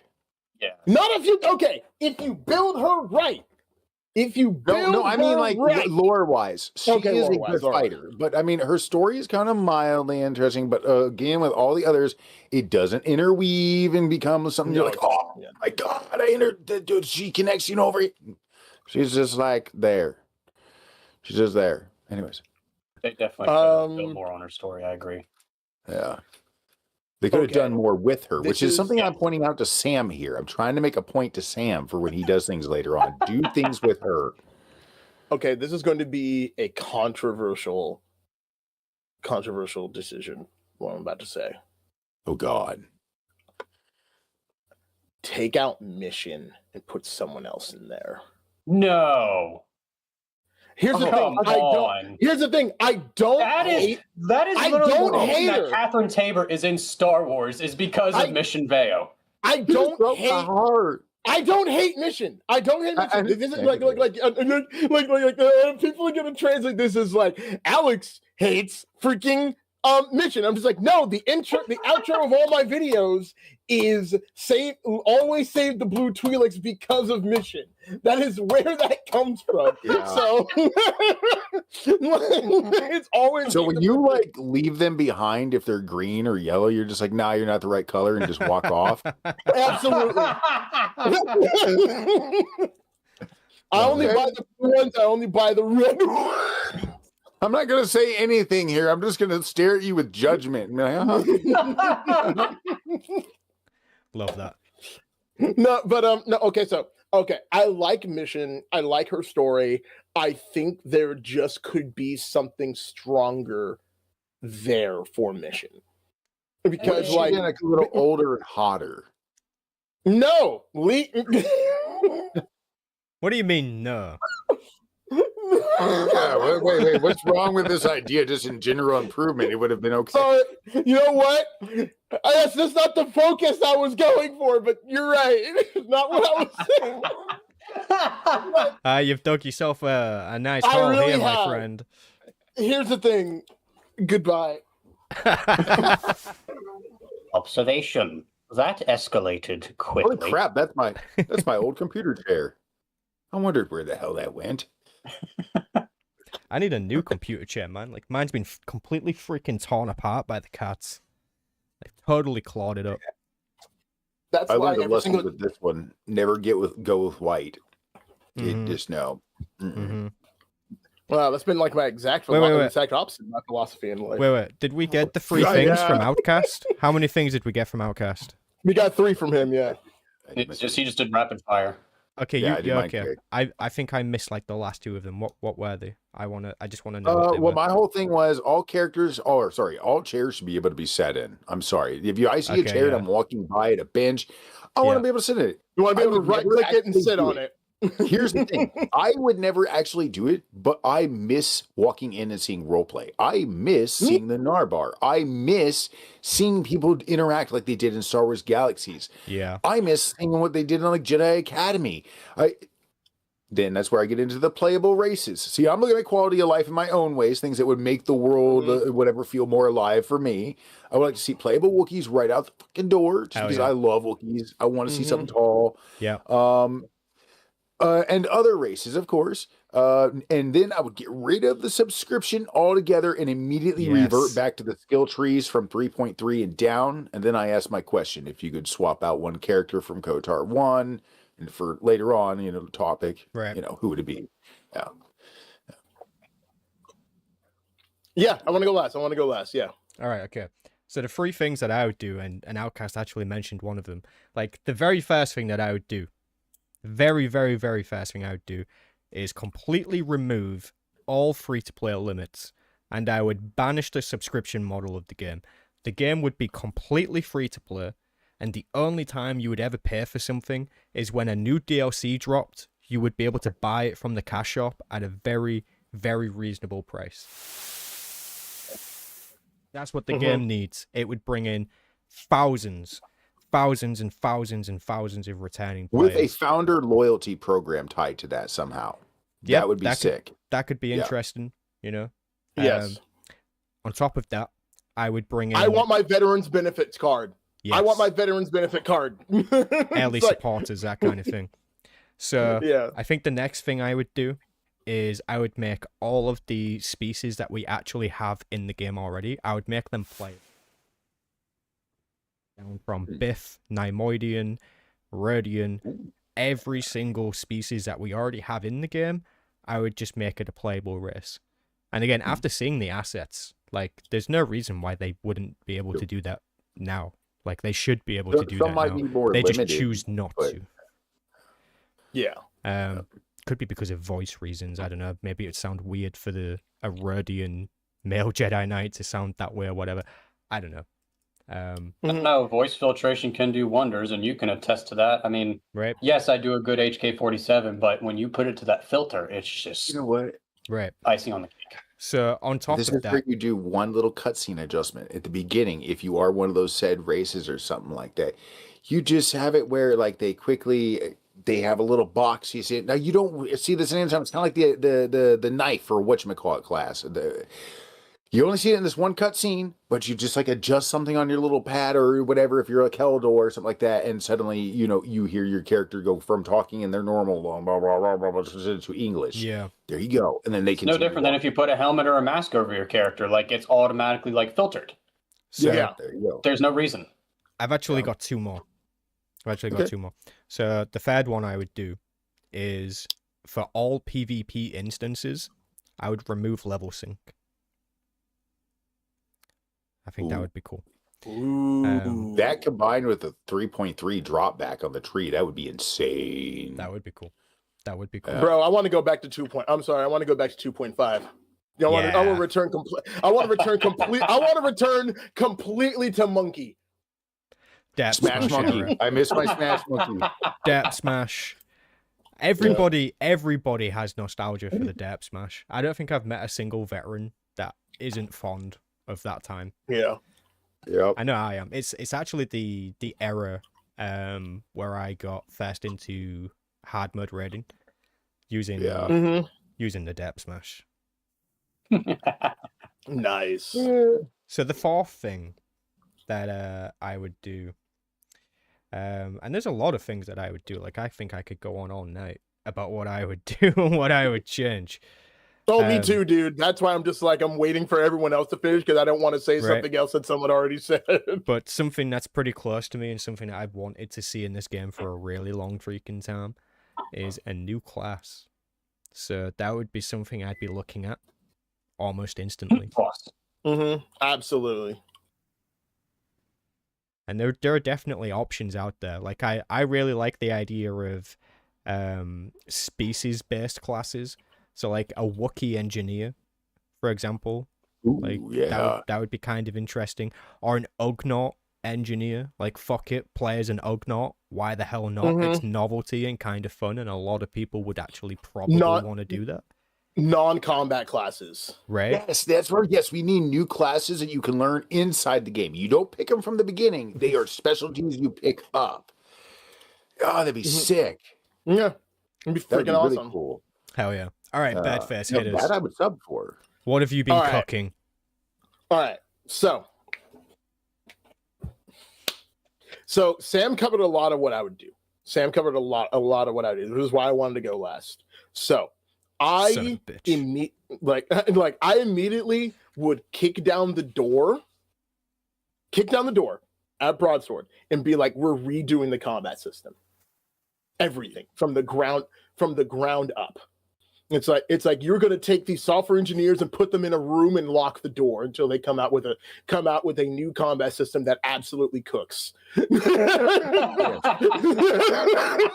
people hostage. He's like, we're done with this shit. It's like, I'm fucking done. I really am. Like, because unlike this is Star Wars. This has the potential to show up literally everyone, and you're wasting it because people wanted to copy World of Warcraft. I'm done. We're not doing this anymore. So that'd be one of the first things I would do. Like, F this tab targeting bullcrap, except for healers, because healers need it. Healers need tab targeting. Get that out of there. I would immediately revert flashpoints back to where they were when the game launched. F you, I don't care. If you don't like the fact that cinematics are there, go play something else. You're playing the wrong game. I don't care. Leave. Put the skip option in. And Yes, then do yes, it the or right vote way. to skip. Yeah, or vote to skip in the freaking group finder. Mhm. It's like I tell people all the time, I wouldn't have made that video if they just made the little tick box. That's all they needed. Yeah. just a little checkbox that says skip cinema, and then I wouldn't care. I Mhm. wouldn't get this whole thing could have been avoided if they weren't lazy. Yep. But I will die on this hill. I am like everyone else is just abandoned me on this hill. I am the one guy. I am the last Spartan up there on the hill, murking Persians left and right because I'm right and you're wrong. You're Boromir fighting off the Urukai, getting nailed by arrows left and right, but you're still cutting them down. Yeah, exactly. I don't give an F. I'll be here until I'm dead. And the third thing, the third thing, I'd nix strongholds and redo player housing. Yes. That's fair. That's fair. Housing in the Old Republic is always very hit and miss. You either have people who are die-hard crazy for it, or people who are really not very impressed. Unfortunately, I find myself in the camp of the latter. Sir Bahamut's got my back. I do have good news though. Officially, we can put it to rest. I'm just going to drop this here for the moment, okay? All right. That the minecart on Korriban, apparently somewhere between us doing that video, that one update, that video, and now the minecart is now on the ground. What? Yes. We invoked change, gentlemen. Congratulations to everybody. We won! We won. Victory! We got the minecart. We got Love that. Sell! Oh, wait. Oh God. We won, guys.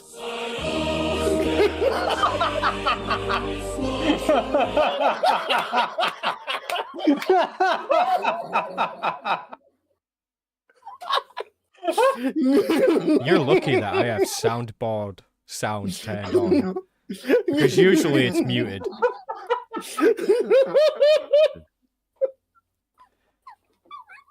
This is gonna be the worst stream ever.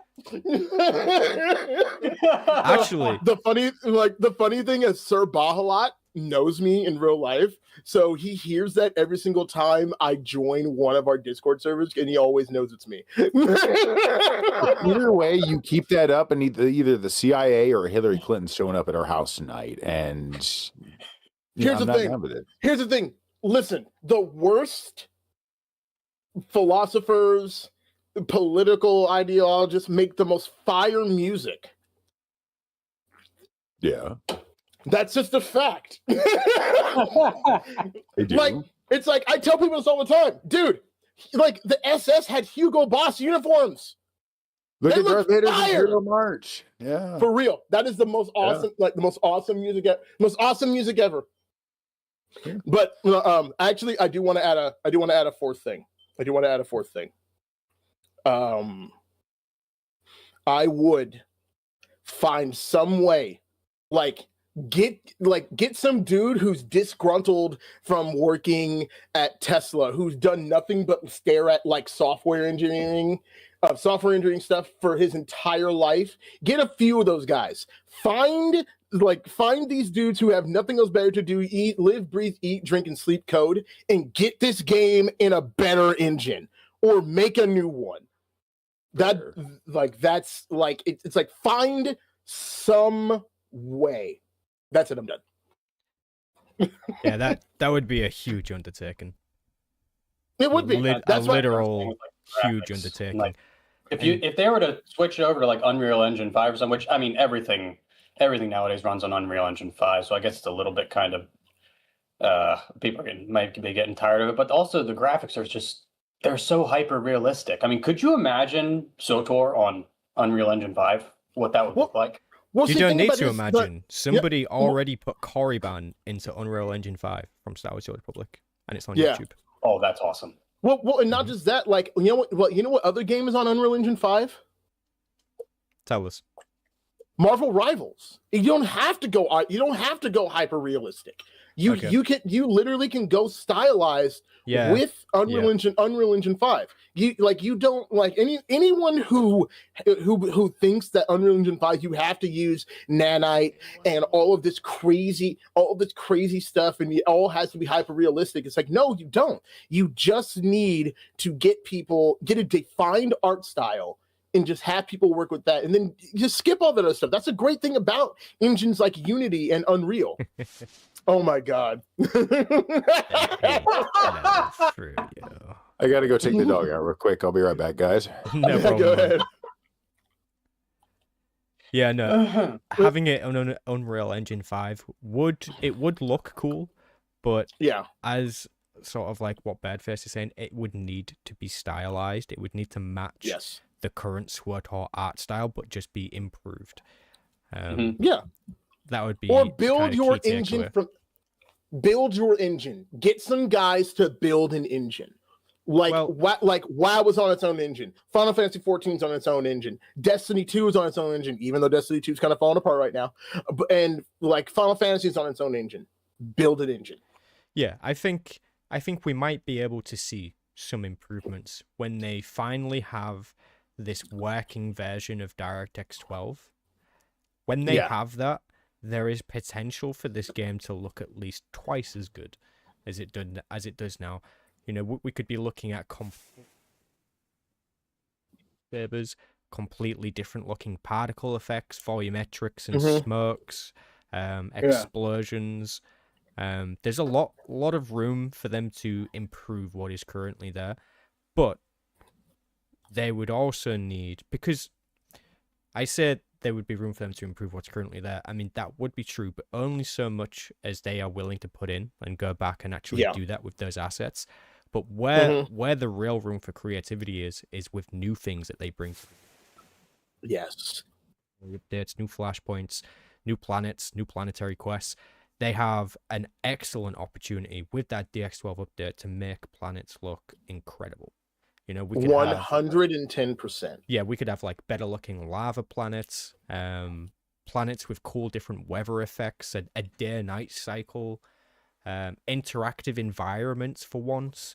Because everything in the Old Republic, like you can't interact with anything unless it highlights blue when you mouse over it, and that's kind of annoying.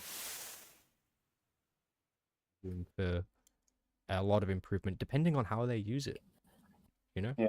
If they want to, it's more like if they know how to use it, and also if they have the, if they have the drive and the passion to do anything. yeah. Like That's what's missing right now is just the drive and the passion for it.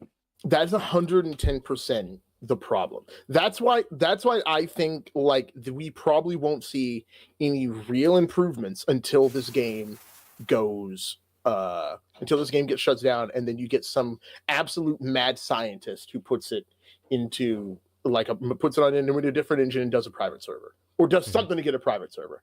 Like it's going to happen. It's just a matter of when, because I think that's just probably one of the only ways forward. I think you would see if the game did go to private service. I think you would see a lot of long time bugs being fixed. Yes, I think that's one.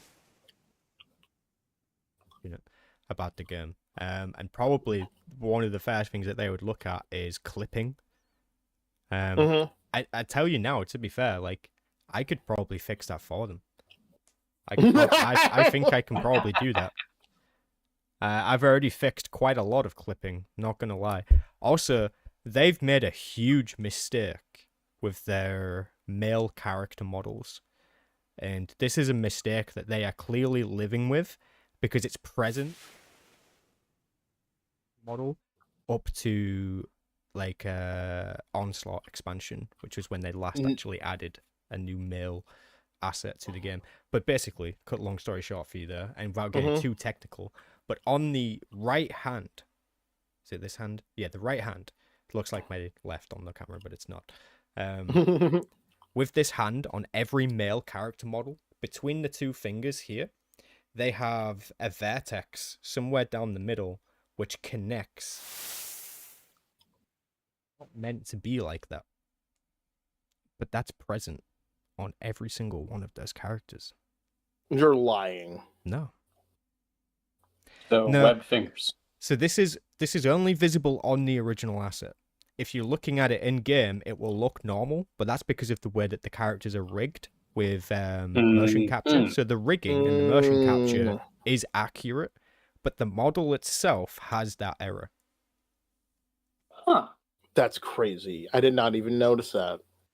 Have you ever noted how Tulak Horde's or helmet, if you're wearing it, there's this one vertice that just acts sort of weird. There's like this one little point that'll kind of act weird. Yeah. It'll be pulling behind you in cutscenes and whatnot. That is because one of that little vertice didn't get weighted right. It has to do with like how much this moves when certain animations are going on, and what bones is connected to and whatnot. But basically, they didn't paint it right. They didn't paint it right. I think that's the problem. I've not looked at it myself, but that would be my guess at it. Looking at everything you see from normal other games, when that happens, that's usually a vertice that didn't get weighted or is fucked up. So I think what that might be, just from after having already looked at this particular asset, and this is just speculation, mind you, I think that would be because on the rig for the character, or for every character, mind you, there is almost two different burns for the same burn. So for example,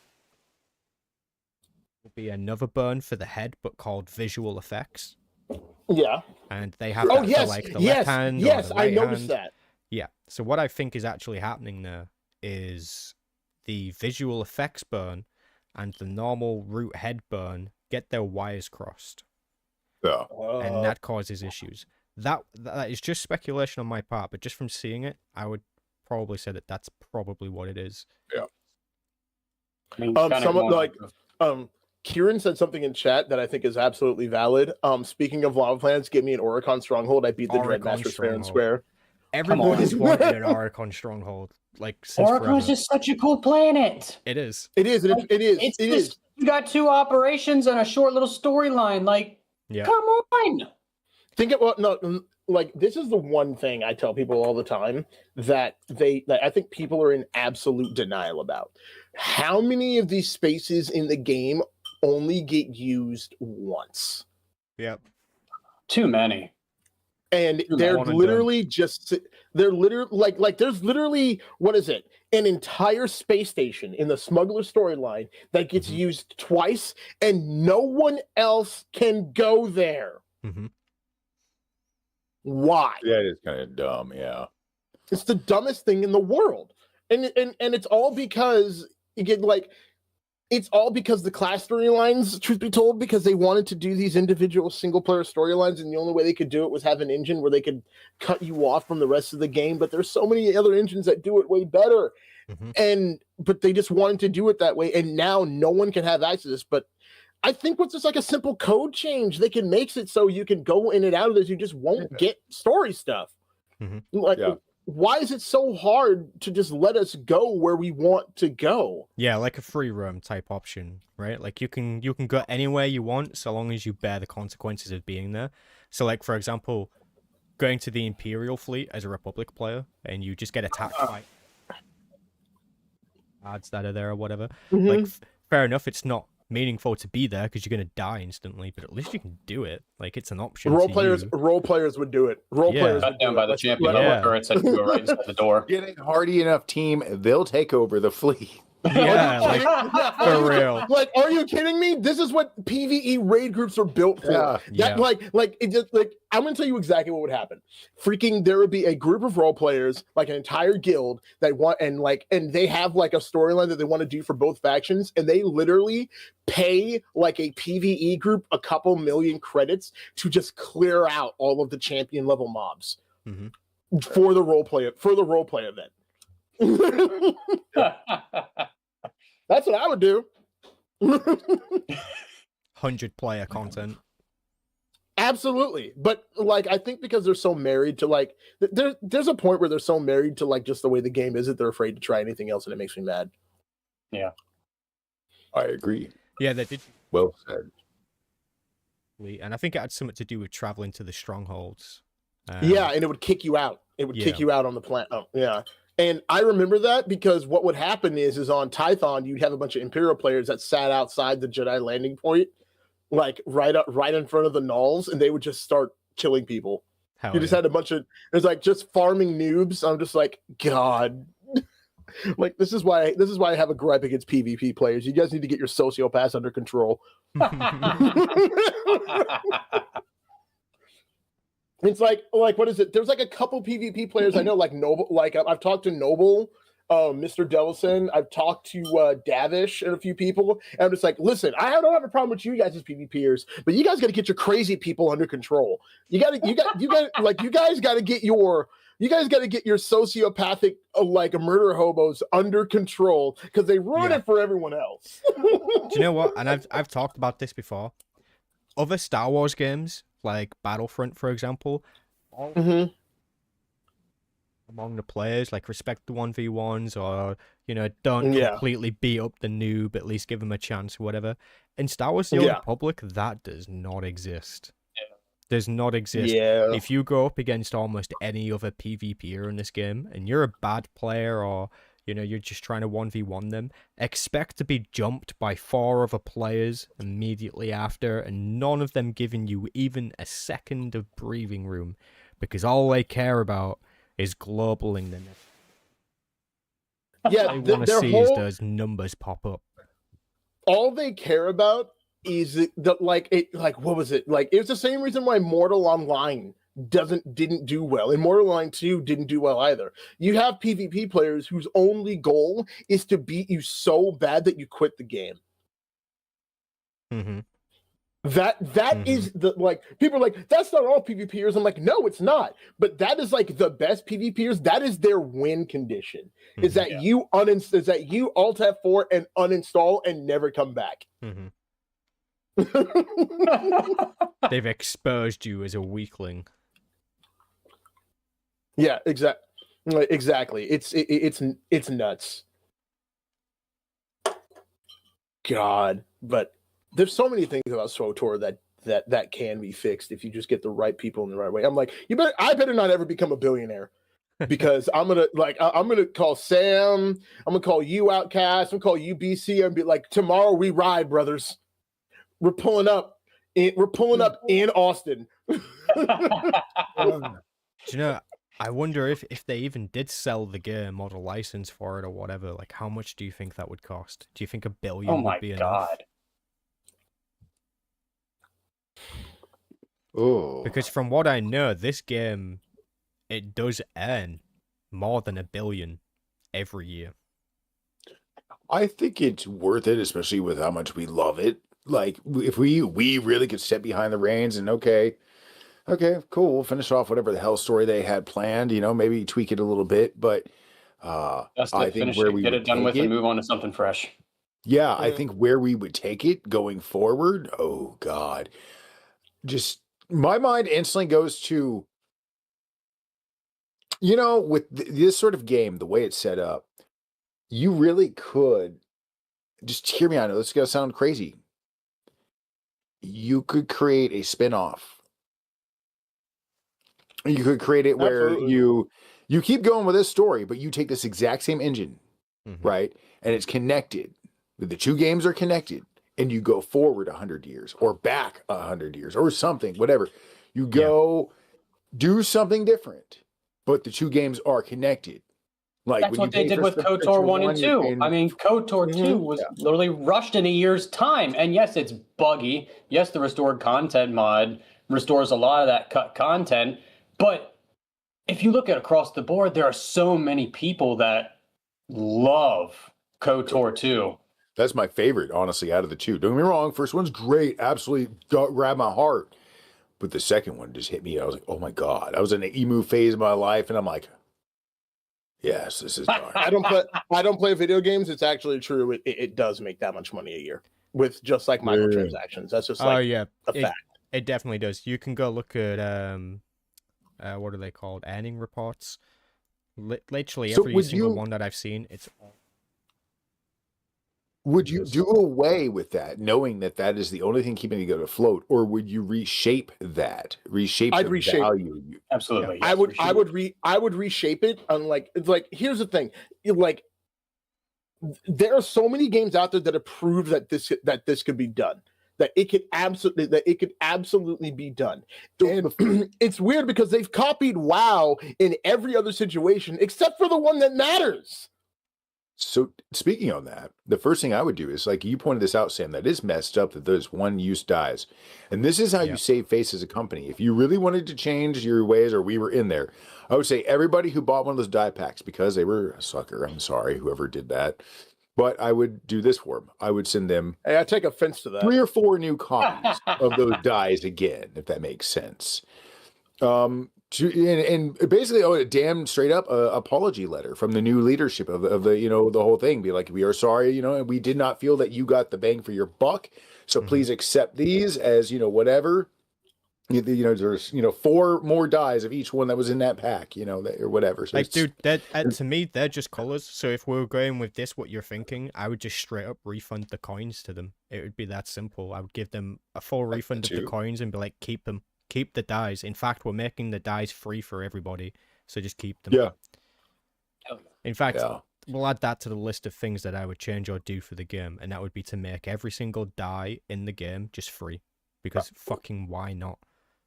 Why? Make them I- craftable, man. Make them craftable. Make it part of the market again, where it's an actual part of the market. There you go.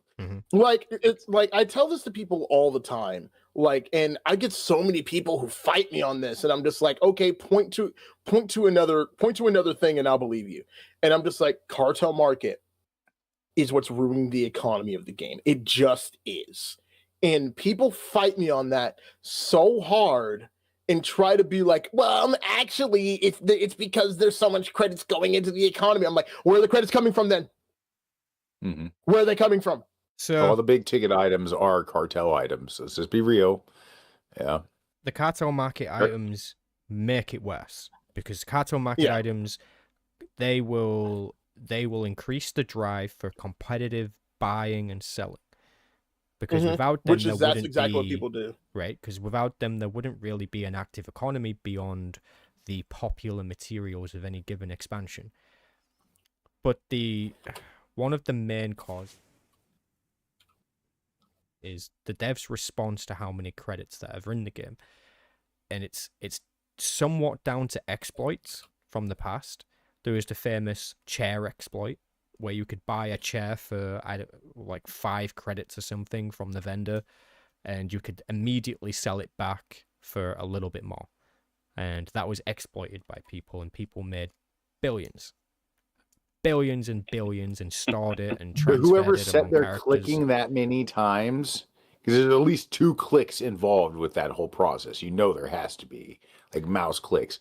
Think about it. In order to get a billion credits or whatever, think about how many times you're gonna have to do that. So here's the It's a thing: lot. the decorations can be stacked up to 999 at a time.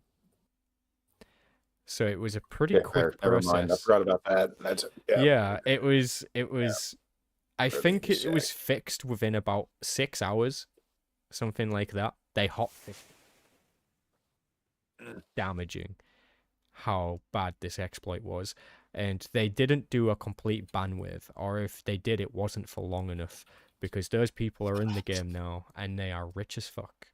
They are very, very rich. Also, beyond that, there are the whales of the game, and we have a whale in this server actually, by the name of Swartobra. I know for a fact he's a whale. He's told me about all the different things that he's bought. There are people who will Oh buy boy. thousands of cartel coins every month just to buy hypercrits man. or whatever was new. And those people are really not doing any favors to inflation, because they're helping to drive that competitive auction scene, which is why we see platinum items being sold for certain amounts. But platinum items as well, they're also part of the problem. Way back when the very really first platinum are. item was at $70. You know, and if something costs $70 in real life, then people in the game are going to want to sell it for a lot of money. Do you remember how much that lightsaber was selling for on the GTN when it very first came out? Which one? Which one? It was called the Unstable Arbiter's lightsaber. Oh my god! I was on Bajaran Colony back when that lightsaber came out, and it was ridiculous how much that cost. I know I bought mine for like 300 mil. So that was when it really, really dropped finally. On Bajaran Colony, I think when it first came out, it was one of the first items I saw that was on sale for $1 billion. Because it was right after, because that came out right after Force Awakens came out, and everyone wanted to be like, oh, it's an unstable lightsaber because it's like Kylo Ren's. Yeah. I think it was like the only one that I can remember that was like selling for $1 billion. So from what I remember, maybe it was different on your server, but from my server, when it first came out, was about 60 million credits. Oh, 60 Damn, million. that's a steal. Mm-hmm. And in the expansion Onslaught, so like 2019, 2020, that's when inflation really rose up, because that lightsaber was then worth about $1 billion or more credits. So that's like 1,000% and a half. Yeah. In terms of, they really No, didn't they help. didn't. They should have just remained like gold rarity or something, and then that should have just been like the new standard for gold rarity items moving forward, rather than making a whole new rarity. I remember saying at the time when they very first did it, like nearly 10 years ago now probably, that this wasn't a good idea, and that the developers shouldn't be getting involved with the player economy. They shouldn't be trying to influence it, because ultimately the player always controls. Leaders down a path of ruin, essentially, with credits. And look at what happened. Look at what happened. Platinum items became billions. Yeah, Jesus Christ! I remember when I got this. I think it was like last year. I spent $327 million on the Dark Honor Guard lightsaber. Yeah. And I was just like, and that is a 20. It's like for $20 worth of cartel coins. It's like it was nuts. Mm-hmm. I was just like, I can't believe that people are still in denial that the cartel market is part of the problem. It's just like the WoW token thing in World of Warcraft. Like, it's freaking nuts. Yeah. That would be a good idea for the game, to be fair. Like, if we wasn't to remove subscription, if they were to keep it, then having some kind of subscription token that you can buy with credits would be a brilliant credit sink. Because people would Yeah, want to but do it. yeah, it would be. It would be. They would just have to make it so don't do the WoW thing because you don't want it to be able to be bottable and then resellable in the game because that freaking ruins the economy. Yep. And you don't want to, and you're going to want to bring down you're going to want to stabilize the value of credits in the game if you're going to do that. Because inflation is freaking nuts in the game right now. Honestly, it's basically America Simulator. It really is. I won't even lie. It drove me to broke pretty much. I think I'm down to like 330 something mil on my one tune now. Like, I'm like 600. I'm like 600 million credits. That's all I got in my legacy vault. Yeah. I had 1.8 billion at one point. I had a lot at one point. I just have slowly burnt through it. Mm-hmm. Slowly. I'm like, how many of us have friends that have maxed out the credit counter? I know people that have, but I'm not necessarily. Yeah, no, like I know a couple of them, and I was funny enough, like Sir Bahala in chat. We actually met in his guild in like 2014, and when he left, he gave me a pile of credits, and then he showed up like 2 years later, and he was like, "Oh, is the credit counter still not gone up? Oh, okay."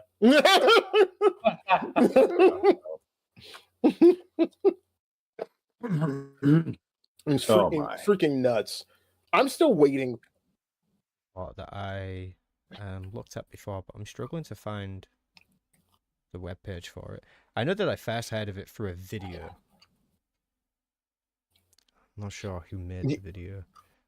I remember when it was just when they put out that thing that talked about that the game had made $1 billion like lifetime, and I was just like, okay, you guys can stop white knighting for this game now. You guys can stop being like, leave my $1 billion company alone. Yeah, there was definitely stop. something I saw that was more recent than that. I'll have to find it. I don't know if you're in the Discord server or not. I don't play video games, but if you are, I'll try to get you what I saw. But yeah, I had a moment where I was just like, Sam, don't lie. You play video games, and I was like, oh wait, no, never mind. You're talking to them. You know, I don't play games that very often. Be Playing fair, a I'm little bit of a Age of fan. Empires too, but no, like beyond that, I don't really don't play games that much. I spend most of my time in Blender. I've been playing Baldur's Gate, and I will literally Yes. murder. I will literally murder someone if someone doesn't break down Larian Studios' door and make them make a Star Wars game. Do you know, I was Like, thinking I will. the entire time while playing through that game and thoroughly enjoying it, that if this was Star Wars, then like the only thing that I do from now on. like for real, I was just like I first turned on Baldur's Gate 3, and 10 minutes in, I sent a text to my friend, and I was just like, I haven't had this feeling in forever, and it was the same feeling I had the first time I ever turned on Knights of the Old Republic. Yep. I hadn't felt that in so long, and I was just like, so this is what it feels like. I'm with you. I have struggled to want to replay it though. And not because of anything bad about the game, but I feel like it's so big. Yeah, like that first initial playthrough that I did was just so satisfying to me that I don't really feel the need to go back and do it again. But doing it again co-op would be fun. So Mhm. if you're ever down See, for you know that what else- bed first, maybe we should do that. That could be Yes. that could be fun. I'd do that for a stream. That'd be sick. But Hell you know yeah. what else? All four of you guys need to join my Star Wars RPG tabletop, and I can show you guys exactly what it's like to have a competent storyteller put you through a Star Wars campaign. Hell yeah, Like, I'm game. like Sir Bahalat in chat. He's actually in both my campaigns I'm running right now. And Wait. Apparently, Baldur's Gate 3 has a Star Wars mod. Is this true? No shot. What? Don't tell me this. No shot. Where do we get this mod? And when you We're- say a Star we're- Wars mod, do you mean it just gives some serious overhaulage? Because if it's the Because- latter, I might jump through the screen and just do some things I'm that I gonna, can't say like- on stream right now. I was literally being like, I was like, if that's true, I'm gonna start taking SWTOR assets and modding them into Baldur's Gate. Oh, dude, yes. Yes. Like, it's like, please, let's do that. And the thing about it is like, I'm pretty sure what we could get away with, because like we all know that Baldur's Gate 3 is Star Wars is basically 5e. It's modified Star Wars. It's modified 5th edition D&D. So there's already a rule book called Star Wars 5e. It's already out there. Like, it's free. You can look up Star Wars 5e and look at the Okay. rule book and the monster manual and everything. I'm So really gonna have to if give Baldur's Gate more of a chance, I think. yes, you definitely have to. Have What you is wrong not with played you? it through? No? Have you played it at all? I'm old, man. I don't try new things. Ah, dude. Oh, Dude. God. No, here's the Dude. thing. I vibe with him. I vibe am with him. personally going to get you Baldur's Gate 3, and you are going it. to play that game because it is, honestly, and coming from a person who also doesn't play video games very often, man, this game is fucking awesome. It's so good. It is Like- really good. Here's how good it is. Remember back when people used to make games and you could feel the passion coming through the screen at Oh, you? I know what you mean. Yeah. That's what Baldur's Gate 3 will literally give you that feeling again. I haven't felt that since like KOTOR 1, 2, and Yeah, like dude. Yeah, and shit. This yeah. is it's the type it of gives game you that feeling. where when you save and you close it down and you leave the computer, you're like, I kind of want to go back on it. You know, like Yeah. you don't Like- truly want to leave. Like you want to go back and you want to know what happens next. All right. Baldur's Gate 3. Let me look this up real quick. Buy it on GOG. Buy it on GOG. Don't buy it anywhere else. Buy it on GOG. Because then it's DRM free. Baldur's. I have it on Baldur's Steam. Gate. I'm just gonna check it out, see what it looks So like. I actually haven't bought it. A buddy of mine has it on GOG, and he just gave me his account, and I just downloaded all the files manually. So now I hell have yeah. it. Hell yeah. To be fair, I was Dude, I've been actually enjoying the shit out of Oblivion Remastered, so this honestly might be right up my alley. Oh, it's going, dude. It's Dude. going to scratch that same itch. Just it's going to hit you. It might hit you harder. it's and got if you- manageable depth to the game, and dude, like, there's just so many different ways that you can play it as well, like different approaches to things that you do. Like if you were in an actual D&D campaign tabletop game with your friends, Yeah. you can almost essentially, you're pretty close to what you would maybe want to do, like in those type of situations. But it I should, really I does should just feel say like though you're in a really campaign. quickly that I was who voices Revan for the Nice. KOTOR animation, and he was quite insistent on me playing that game. He was like, dude, you heard about this game? It's really good. And he sent it to me before it was actually released. I had the early access version of it or whatever, and it was like 60 or 70 quid. Like insane, dude, for gifting me that game. Insane, Holy dude. crap. Mhm. And I played it through, and I told him, I was like, dude, he was right. That game is fucking awesome. This does look sick. It's fantastic. Like I said, it is freaking beautiful. a game that's made with passion. And here's the crazy thing. There's no restraint. You don't feel like they held back at any corner. It feels like you make decisions and they're just like, fine, you can do that.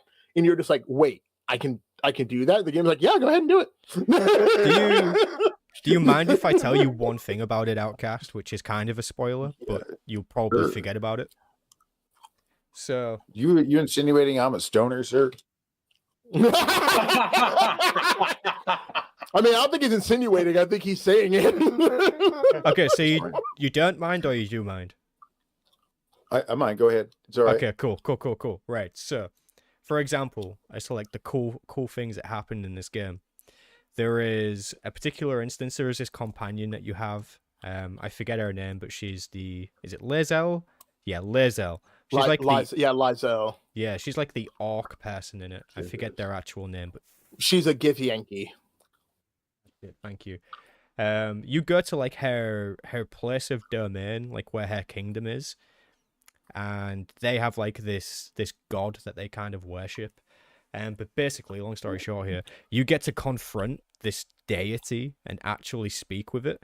And depending on how you speak with it, no matter like how good you are or anything like that, there is an option for you to die literally during the cutscene.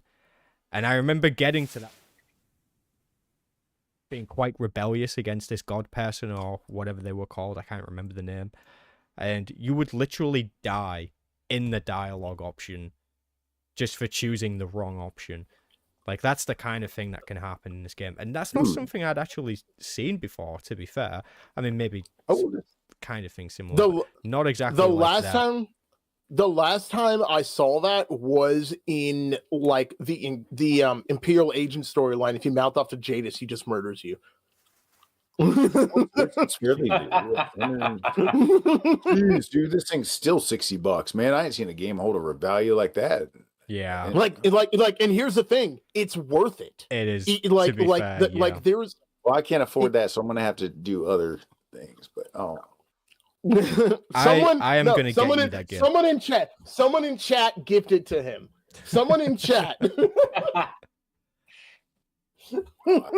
Someone like it's like someone in chat. Yeah, we're talking about Baldur's Gate. This man, this game. Like, I'm gonna top up on a new drink while you guys talk about Baldur's Gate. Do it. Well, like that is the like. I try to, and think about it is like, since I do have someone who's in my campaigns, in the chat. They you know what? Here's what. If I do get Baldur's Gate, I will stream that one. Do it. Perfect. That's like, bro. I will go be in at work completely blind and just be like, okay, I got gifted this game by whatever, so I'm gonna check it out. And so, I will literally be at work, tuned into your stream while talking to someone at their door. I'll be like, it's like I might miss out on sales.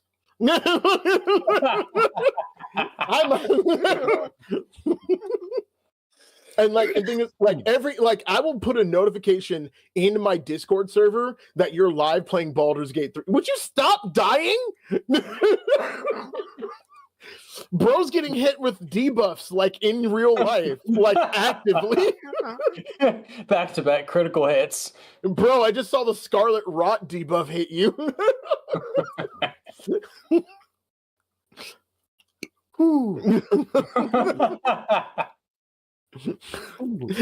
He's got the glasses on to hide his eyes, guys. yes.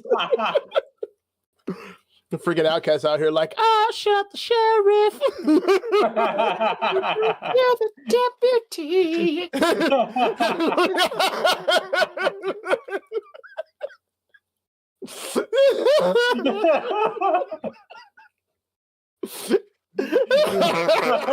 Yeah. Oh my god. Oh dear Lord. So like, I was actually talking about this with a friend of mine. It's like, if someone was just like, if someone came to me and been like, I'm going to give you however much budget you need to make a Star Wars game. Like, and I was, it's like, what kind of game would you make? And I was just like, oh crap. It's like, I wouldn't do an RPG. I would do something like Ghost Recon Future Soldier.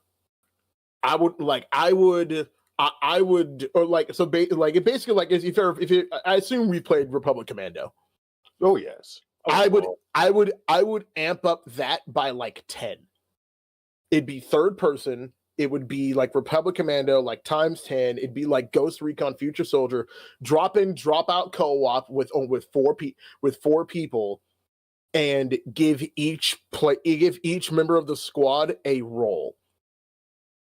Yeah, I like this. And I don't know when I would set it. I love the Old Republic era. I always have, so I kind of want to set it in that.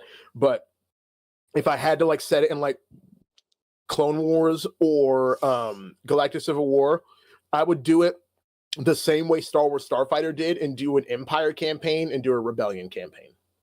Yeah, I do. You don't get enough Rebellion play nowadays. No, you don't.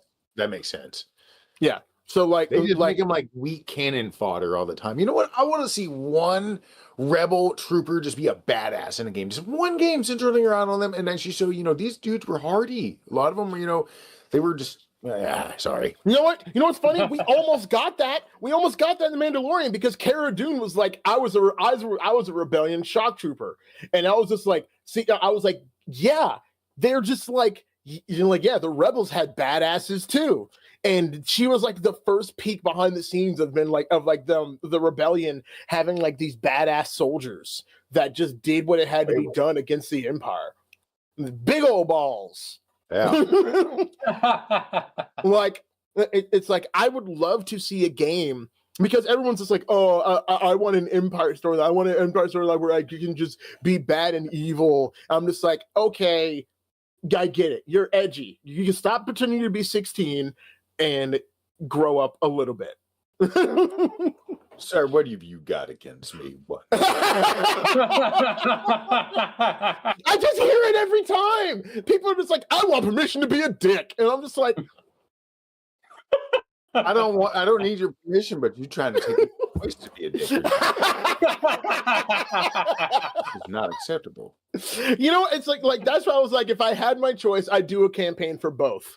I'd have an Imperial campaign where you can commit war crimes, assassinate leaders, take out Republic targets, and set an apartment with a family of 4 on fire because they're rebellion sympathizers. Because that's what all the bad guys want to do. And it'll literally be like if you took a Ghost Recon story and been like it's Spetsnaz versus the Navy SEALs. It's got to be one of the ones that it annoyingly stops the cutscene just so that you have the thermo detonator in your hand and actually get to chuck it into the house window. Exactly. And then go back to the cutscene. edgy teenage. I want the Imperial Kool-Aid. See, and don't get me wrong, I understand why people want the kind of story where you play as the Empire and you're like and you get to do Imperial stuff. It's like, oh yeah, but here's the thing: everyone chickens out. No, I don't. No. I'm talking about the writers for the stories. They all chicken out. The writers for the story, everyone chickens out. Because we almost got that with Iden Versio on Battlefront 2, but what happens 3 missions in? She defects. Yeah. I'm just like, no, if you're gonna do this, give me a campaign with people who have drank the Kool-Aid so hard that when the Death Star blows up, these guys are in tears. Yeah. A game about young Tarkin. When he's banging a redhead, Ooh. and then sends her off for their own ships into a cluster of black holes. It's say 10 years before A New Hope, so he's still kind of in prime enough to go out and do something. You could do a whole game just about that, whatever that is. It was one of the newer Disney comics where he has to take on Darth Vader as like a competition. He wants, he hunts him. He literally he's hunts like, him I want he's you a to hunt fucking animal. Yeah, yep. And he learned something about Vader that day. That yes, you might win against Vader, but here's the thing: he's taking you with him. Sorry. Hello, Pandora. Yeah, Pandora was just talking in chat. I feel you. I feel you. Exactly that. They need to do a story where you got these people who are true believers. They can't they're not going to be negotiated with. They're on the side of the Empire, and that's where they're going. That's where they're going to die. And just commit to that storyline. Who is this Seb Barrelot? Who knows this guy? I don't know. Me. He's a friend of mine. This guy's funny. He has my approval. Oh no, dude. He's sick. He's been wanting to get on this podcast forever. And you know him. He's Kindled One. He's the one you had Kindled One. Really? Yeah. Right. Yeah. Okay. Cool. Yeah. we should definitely have him on. I think. Oh, absolutely. I've known this guy since like 2014. Good friend. He was in my wedding. Well, he was at my wedding. He wasn't Hell in yeah. my wedding, but he was at my wedding. We might be a But- bit late into it for this one, but definitely on the next one. If you're gonna come back as well, Badface. I feel like you're a regular guest at this point. You're almost like co-host number 2, you know? I feel so like I feel like I just sat at the airsofters table in high school, dude. You have no idea. We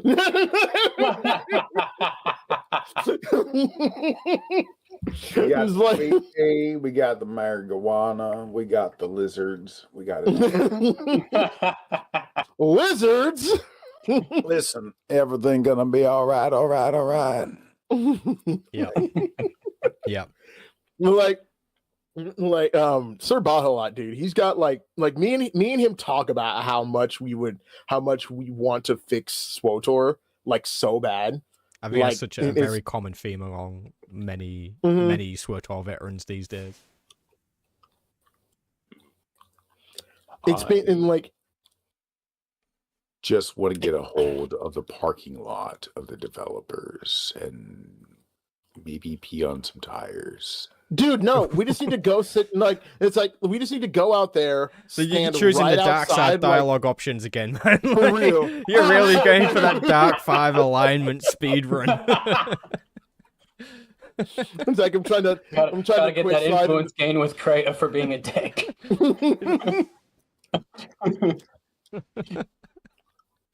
Oh my God. This car left its windows down. He's like, dude, it's like here's the thing. How much you want to bet? Like, I want to bet. I bet Jackie drives a Prius. I bet they have leather seats and those pull liquid nicely. She probably rides an Or do we electric want the scooter. squishy surprise of like material seats? All right, I got another question for you guys. If you guys could take one like race from the lore that not a lot of people know about and make them playable, what race would you pick? You mean like Icewind one Dune. that's not already in the game kind of thing? Just like one that's not any- one that's not in the game. Okay. That's an interesting question. Okay, one that's not already in the game. I need to think on that. So if anybody has an instant answer, go for it. No, Is it? Droid? Is that, I mean, it's in the game, but technically it would be kind of. Zeltron. A playable Yeah. droid Zeltrons, class. nice. Zeltrons are in the game though. Like limit it to just the gun classes, of course, or something like that. One you know, Zeltron is in the game. Wait, what? Is there? Yeah. What's his name? Zivix, the red-skinned dude on the Imperial latest storyline.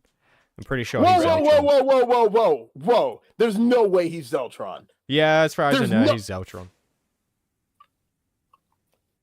I want to like I need to see evidence of this. There's no way. There's no way that dude's a Zeltron. Hold on, wait. I got to I'm going deep now. Hold on. Go for it. I'm curious if Birdface has chest hair or not.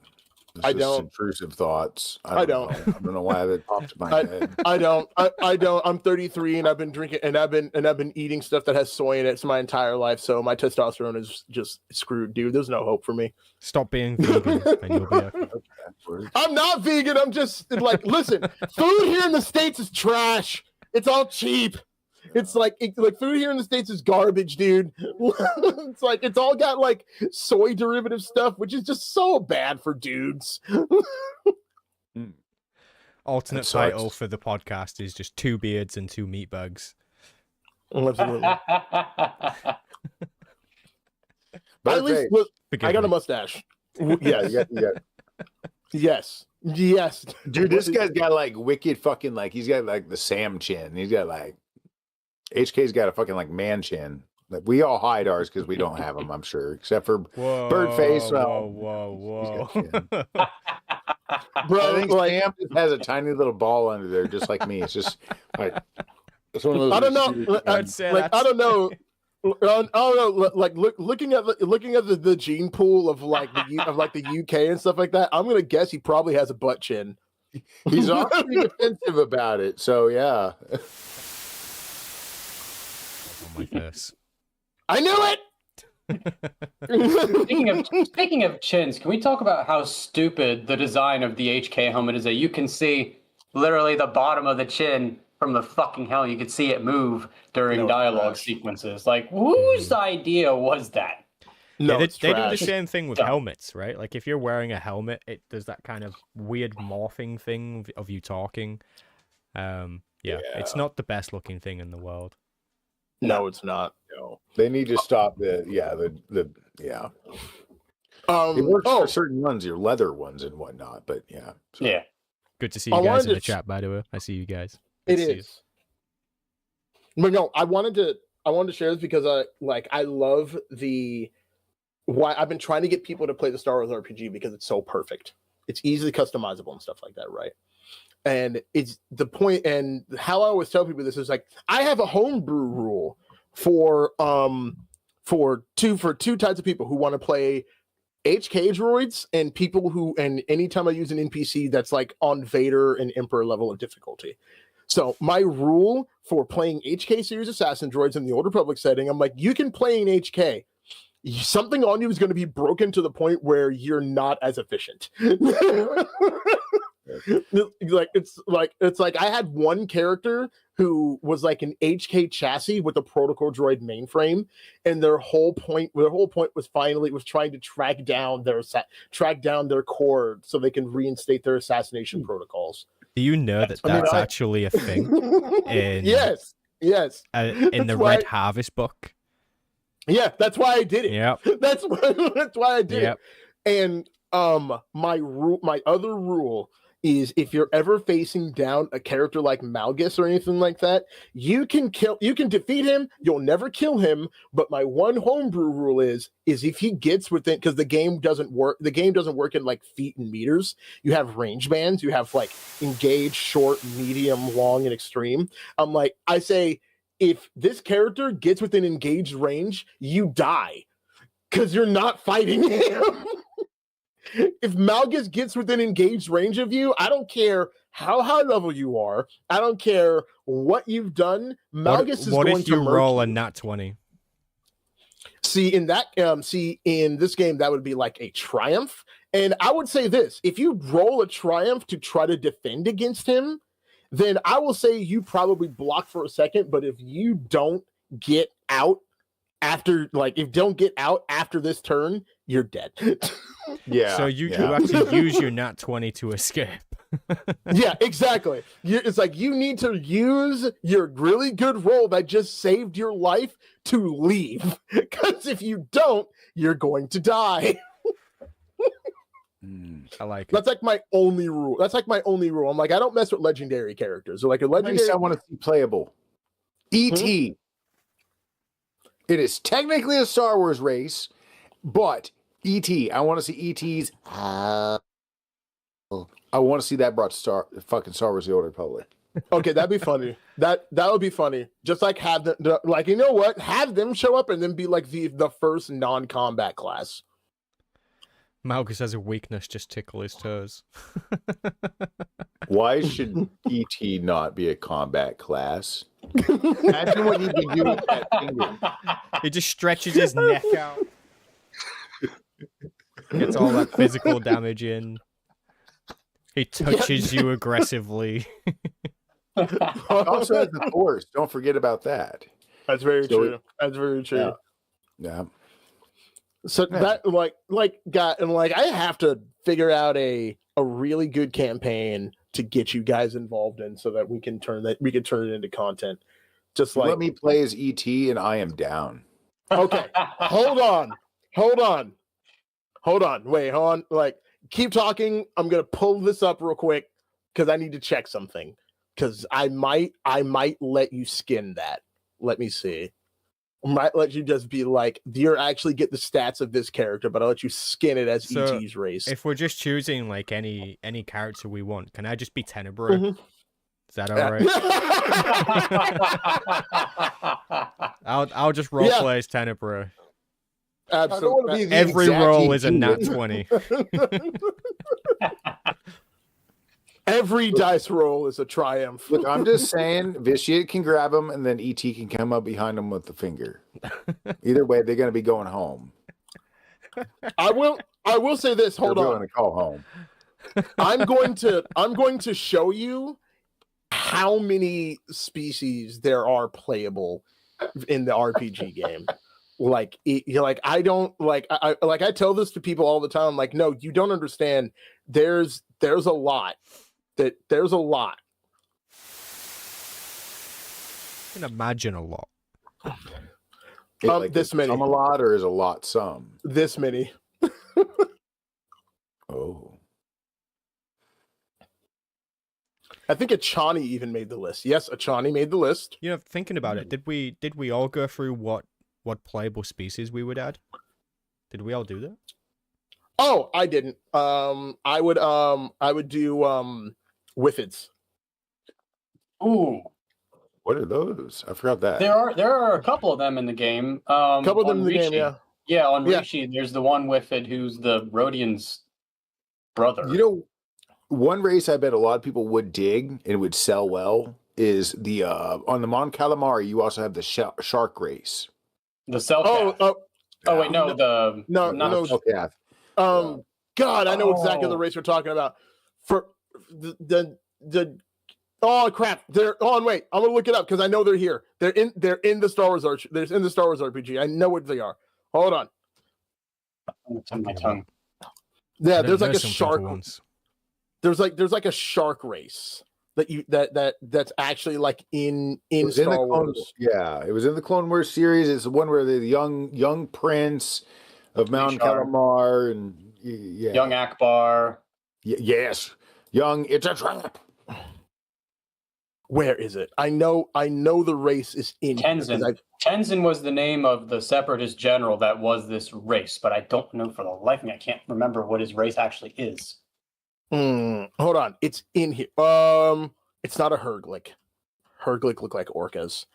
Do do do do do do. I know they're in here because I just had I had a player that wanted to play one of these.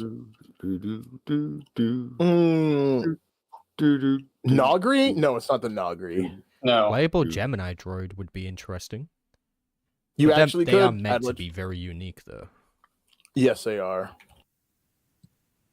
Dude, this is a Uh, cool little Squib? No. Man, I don't know. I can't remember what they're called, but I know exactly the race you're talking about yeah. because I've seen it before.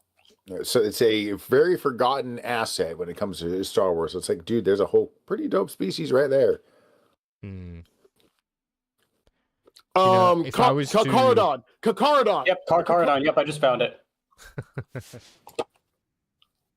Very good, gentlemen. Do we have Yeah, any please, instances of them Neocast. appearing in the Old Republic already? Star Not Wars: The in Old the Republic, Old I mean. Nope, they've only appeared in Star Wars, The Clone Wars, in the comics, and the Ultimate Visual Guide. Cool. However, knowing that they Cool. share the world of Mon Calamar, they must have already been discovered by this time because you do see the Mon Calamari. yeah. Hmm. Apparently they were. Hold on, wait. Is this a Why race do that we- was? oh, Is this yeah, a no. race that was invented by? Okay, yeah, no, never mind. I thought this was one of those weird Wizards of the Coast races because like Wizards of the Coast did like some crazy things. Like they kind of followed in the path of Westinghouse Games when they just started creating cool stuff for Star Wars, and George Lucas was like, "Yeah, keep that." Like Westinghouse Games gave us the Twi'leks, like they gave us like the lore for the Twi'leks. Twi'leks. Hmm. Oh, Yeah, like so I think Westinghouse Games gave us the first tabletop RPG for Star Wars. I think that's what it was. Either that or it was Wizards in like the 70s. Is there not who wears a- better armor? A Star Killer or Tulak Horde? Which Tulak one Horde has better armor. Yeah. Tulak Horde instantly. Yeah. If I had to It's actually like- guess, I would say that Tulak Horde is using Cortosis armor. Definitely. it's like there's no way Sith back then weren't taking every cheat code imaginable. I Like- would.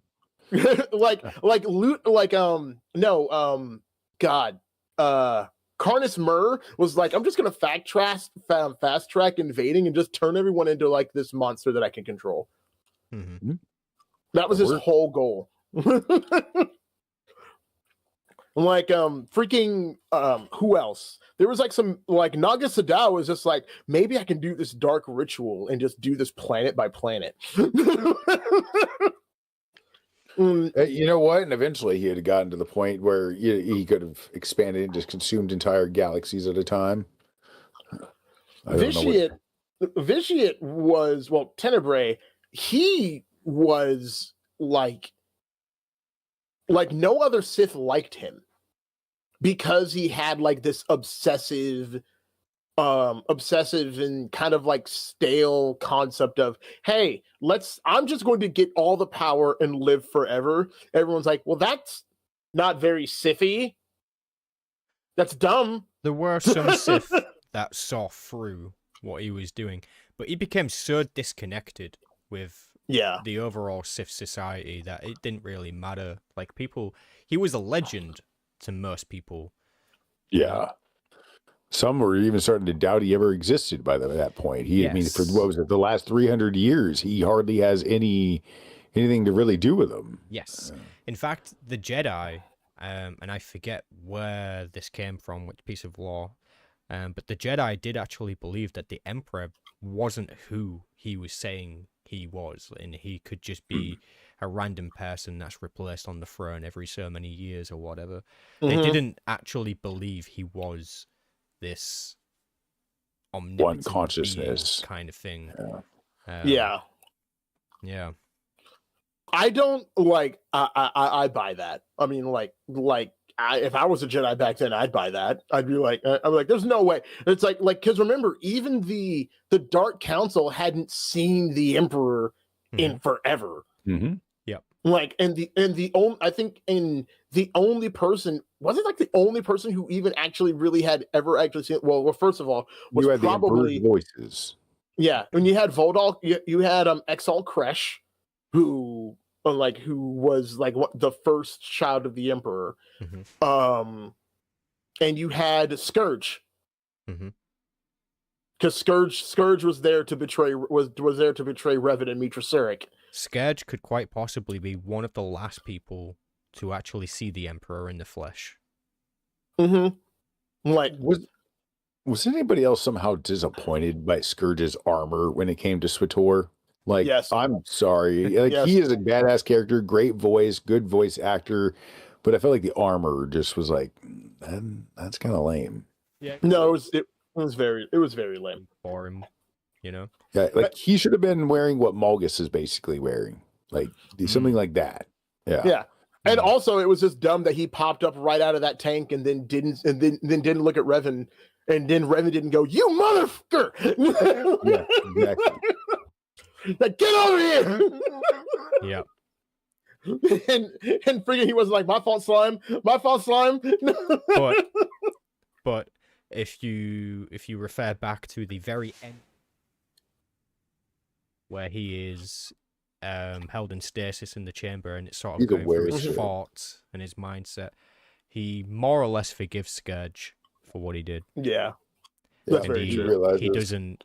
I mean, it doesn't say in the book that he forgives him, but he kind of pretty much says that it doesn't really matter why he did what he did because it's done, and here we are, kind of thing. Oh, Firestorm has a good question. How does a Triumvirate and Vitiate make sense together at the same time? How the heck does the Cool fit into KOTOR 1 and 2?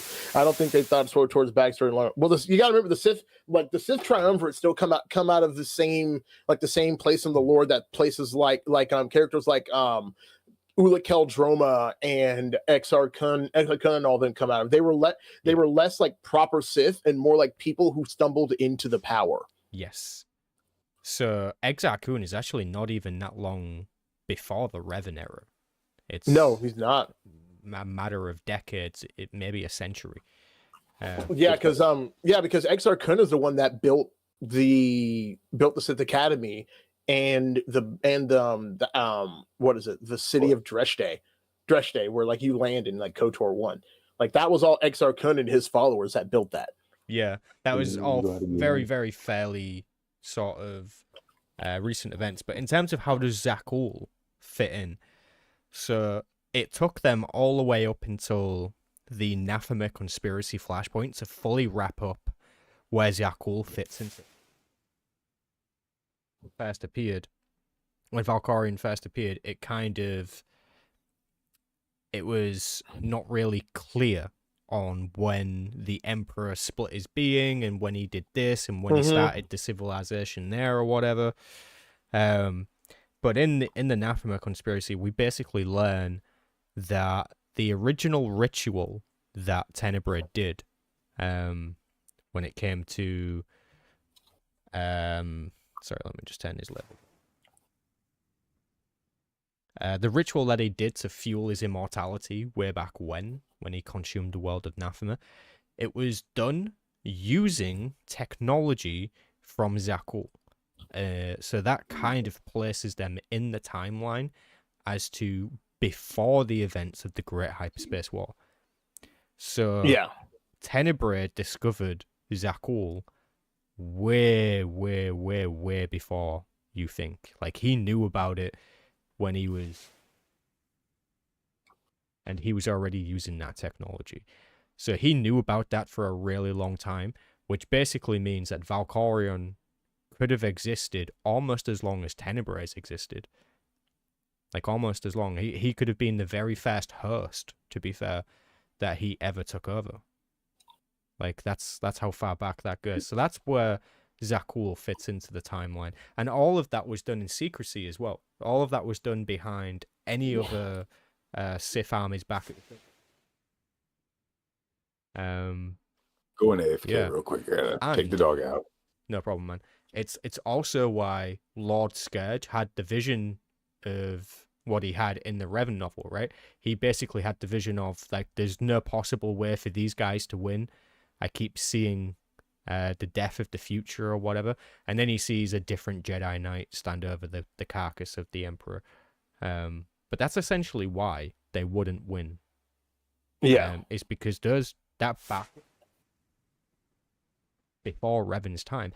And Darth Mar actually alludes to that as well. When you speak to Darth Mar in the Mindscape of Satil Shan, even he says, and again, I guess it's speculation, but it's kind of the writers trying to reinforce an idea. Darth Mar says out loud that he split into this being or did this whole backup ritual thing likely before Revan's time. So that's basically the devs answering the question. Mar's going, likely before Revan's time. There's your answer. It's right there. Mm-hmm. Which, like, I mean, if we're splitting hairs, I don't see a problem with that. I mean, like, it's like, I know there's some people who might, but I'm just like, love you, buddy. I know there's some people who might, but I'm just like, guys, like, it's a decently okay story, and they had to find a way to put it in there, and then putting it way before Revan's time makes sense. It makes complete sense, and it even makes sense that maybe even Revan, like, one of the reasons why Revan went kind of crazy, like at the end of right before the Foundry and all that he was so gung-ho about it was because he gleaned about Zakul from the Emperor's mind. Yep. I mean, But, and why he was like, we need to get him back in his corporeal form because there's this whole other thing going on out there that you guys don't know, but I've seen it. I guess because I've been in his head the for the past expansion 300 Shadow years. of Revan kind of contradicts it a little bit, though. It does, just a Yeah. tiny bit. So I can understand the confusion though, because Mhm. if Revan knew about it or even had an inkling of it, which he should do after a 300-year incarceration linked to the Emperor's mind, you know. Yeah, I think that once he got out of Maelstrom prison, though, he must have been like so focused on everything else. And then Yeah. and then when you think about what's the Flashpoint? Like Taro 5, the the one before. yeah, Terral 5, but then like no, the Foundry is being protected by Republic troops. Uh-huh. So there's like probably like plenty of like Republic troops that were like, we got your back, Revan. So I don't see like a major problem with it, even if he didn't see even if it's not like completely wrapped up in a nice little bow. Yeah. I mean, what would be the logical thing for him to do though? Like, imagine you're Revan, and you've been connected to the Emperor's mind for 300 years, and you've just been freed. What would you do? Like, what would be your first thing?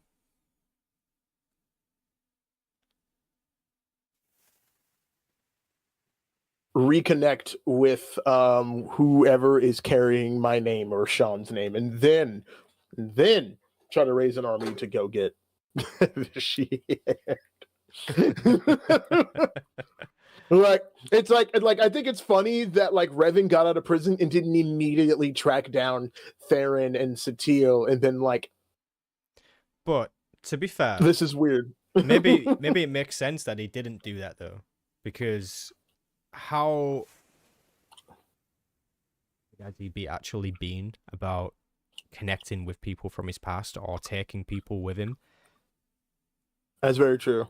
That's why he left everyone behind. That was the whole premise of KOTOR 2. Revan just Yeah. up and disappeared, and he left everyone he Yep. cared about behind. As Canderous put it, he said that there was a war coming against a darkness that you couldn't begin to comprehend. And he was right. Yep. He was right. He was 110% right. 300 years later, that army returns. The Sith Armada. Mm-hmm. The real Sith Armada. Yeah, the real Sith. Like The true Sith, as they're called. I still laugh that there are people who didn't understand what Kreia was saying, because like even I, when I was playing through KOTOR 1, I was just like, those are the Sith. I'm like, those aren't Sith. No, Like, Dark they're Jedi. I'm like, they're calling themselves Sith. But even I was like, those aren't the Sith. And then in KOTOR 2, they were like, you think the people that followed Revan were the Sith? And I was like, I freaking knew it. I knew it. There's something else going on. And then when SWTOR came out, I was like, oh my gosh, that's what it was. They were there the whole time, and no one knew where they were.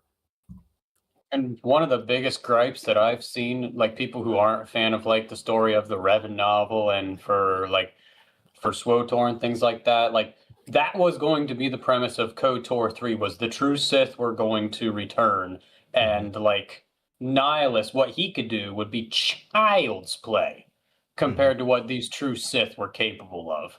And there's quite a few people that are still bent out of shape that like, instead of going in that direction, KOTOR 3 never happened, and then the Revan novel came out, and then thus from there SWTOR was born. From what I I was know, imagining The the Jedi Revan Knight novel should story have just been. All three would have been. Right. But That to make tracks. fans happy and to make a lot of us happy and to really just make the continuity a little bit more consistent, instead of having to jump media forms, they need to just take the Revan book and just make it a KOTOR style game. Make it a DLC, for God's sakes. No, send it to Larian and make sure the studio head reads it and have him make that game. Yes. Yes.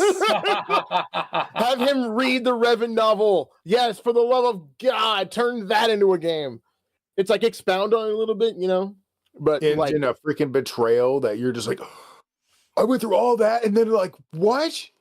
Yeah. Now go play SWTOR. now go play SWTOR.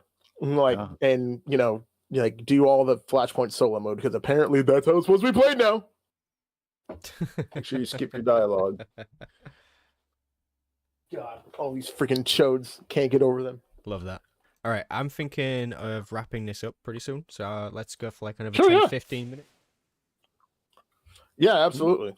Awesome. So okay, so I got a question for like hypothetical for all of you guys. If you Mhm. guys were, what would be the first race you guys would play in like a D&D Star Wars situation? What would be A black what would guy. be Gotcha. You're so there. I'm so there for you. It depends. Is there racial advantages, or does it not matter? Yes. Yes, There is? there are. Then I think I Yes. would need to look through some of them because I'm very picky. Advantage that I would like but don't have, then I'm gonna blame that mechanic for my failure.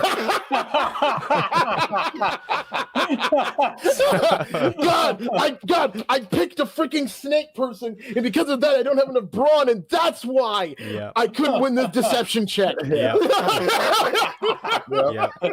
Every Like, time that's Sam, gonna be like- my reaction. Like, Sam, that had nothing to do with brawn. It's all my snake check fault. If you want me to just choose one off the bat, then I'll choose Sith Pureblood if available.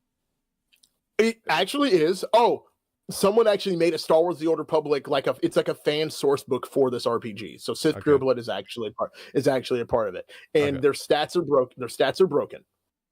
In a good way? No one in a And they In get a- a free roll to bitch smack any of their like companions at any time because you In- get that earbud thing. in the way that they're a nightmare for a DM who's trying to balance an encounter and make it fun. Okay, It's like- I'm it- fine with that. I'm totally cool with that. I'm not DMing this shit. That's not my problem. So literally, here's the funny thing. Here's the funny thing about Sith Purebloods in this game, like the way the game is let out. They have like a decently high cunning, Okay. low willpower, no like charisma, and like Maybe this is accurate. decent strength and agility. Decent strength and agility. All right, it's not accurate. Sounds about right. No, I think Sith Purebloods having cunning. Yeah. He's like having a starting pool of decently high cunning is really good. I think that's appropriate. If they, All right, Yeah. what about you? I accept What? that, even if you just put a slash there and then survival skills. So survival skills actually is linked to let me see. Survival skills is linked to cunning. So Okay. yes. See, that makes Yeah, sense to certainly. me. That makes sense. Yes. Okay, so what do I Outcast, get as a what black about you? guy? What- So first of all, I'm just gonna say this: you're a human, and congratulations, you fulfilled the prophecy of being the milk toast guy. F you. You get to pick two. You get to pick two skills to start out with, and you get twos across the board. Have fun.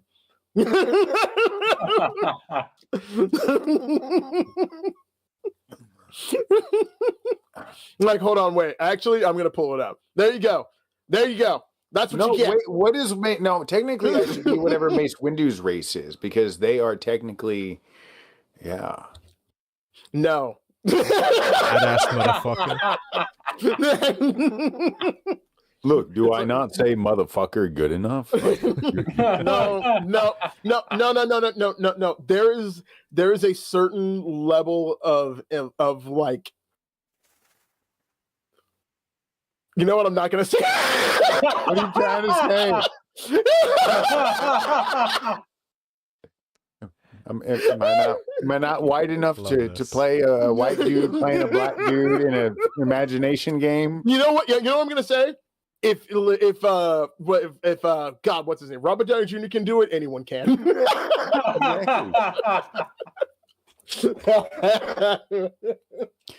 Oh my God.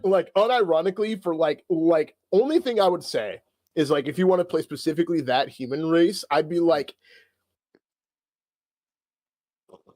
I would probably house rule it. You start with like maybe one more agility rather than strength. Nobody mind me. My hitter just blew a load in my mouth. What about you, BC? I'd say either like I'd do a cyborg that's been infused with HK assassin droid parts. I think that would be interesting to see. So like a I plus. And it's got plus HK. It's six.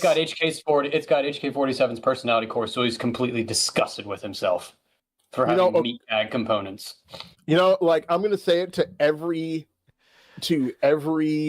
person that's ever played like a droid or a Warforged in your DM's campaign. I'm gonna give you guys a secret. Your DM hates you.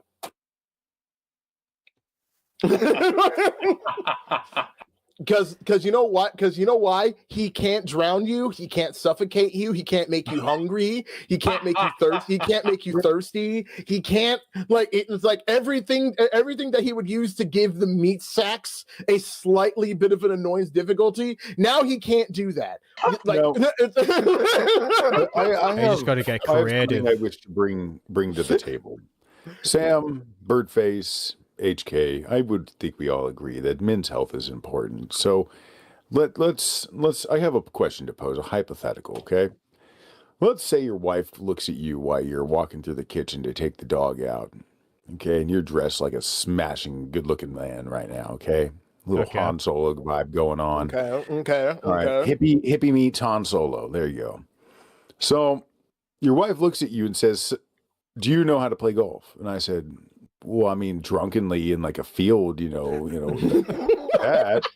And she says, "Well, you're gonna have to learn how to play golf." And I'm like, "Why?" She's like, "Because my best friend's up in Princeton, where we're gonna be moving to soon. He plays golf." And I'm thinking in the back of my head, I mean, I know I'm going to do it because I have no choice, but the urges to just say no in so many ways came to mind. And now I have to learn golf, and I'm old. And like, let me lay this out here. I have no sense of touch from about here down. Okay, so this will be interesting. You have a man who can't use his hands correctly, swinging a heavy metal stick with a club at the end at a small white ball. First off, I feel emotionally conflicted striking something that's also white.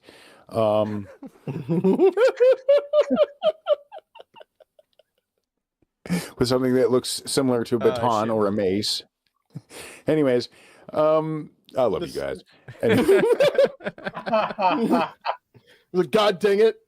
This guy's not the right shade for me to feel comfortable doing this.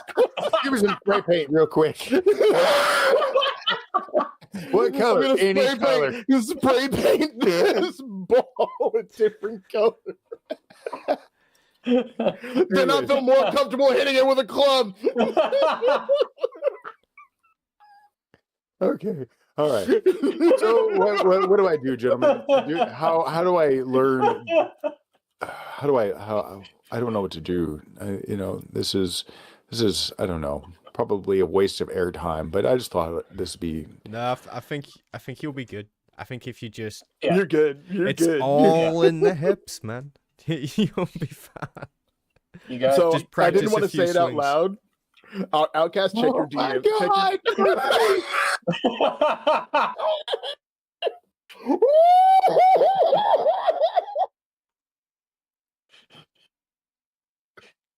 Oh no! What am I missing right now? Hold on, wait. Hold on, I got one. Fantastic stuff am I missing right now? What is the last song the ball sang? Mama, I'm coming home. I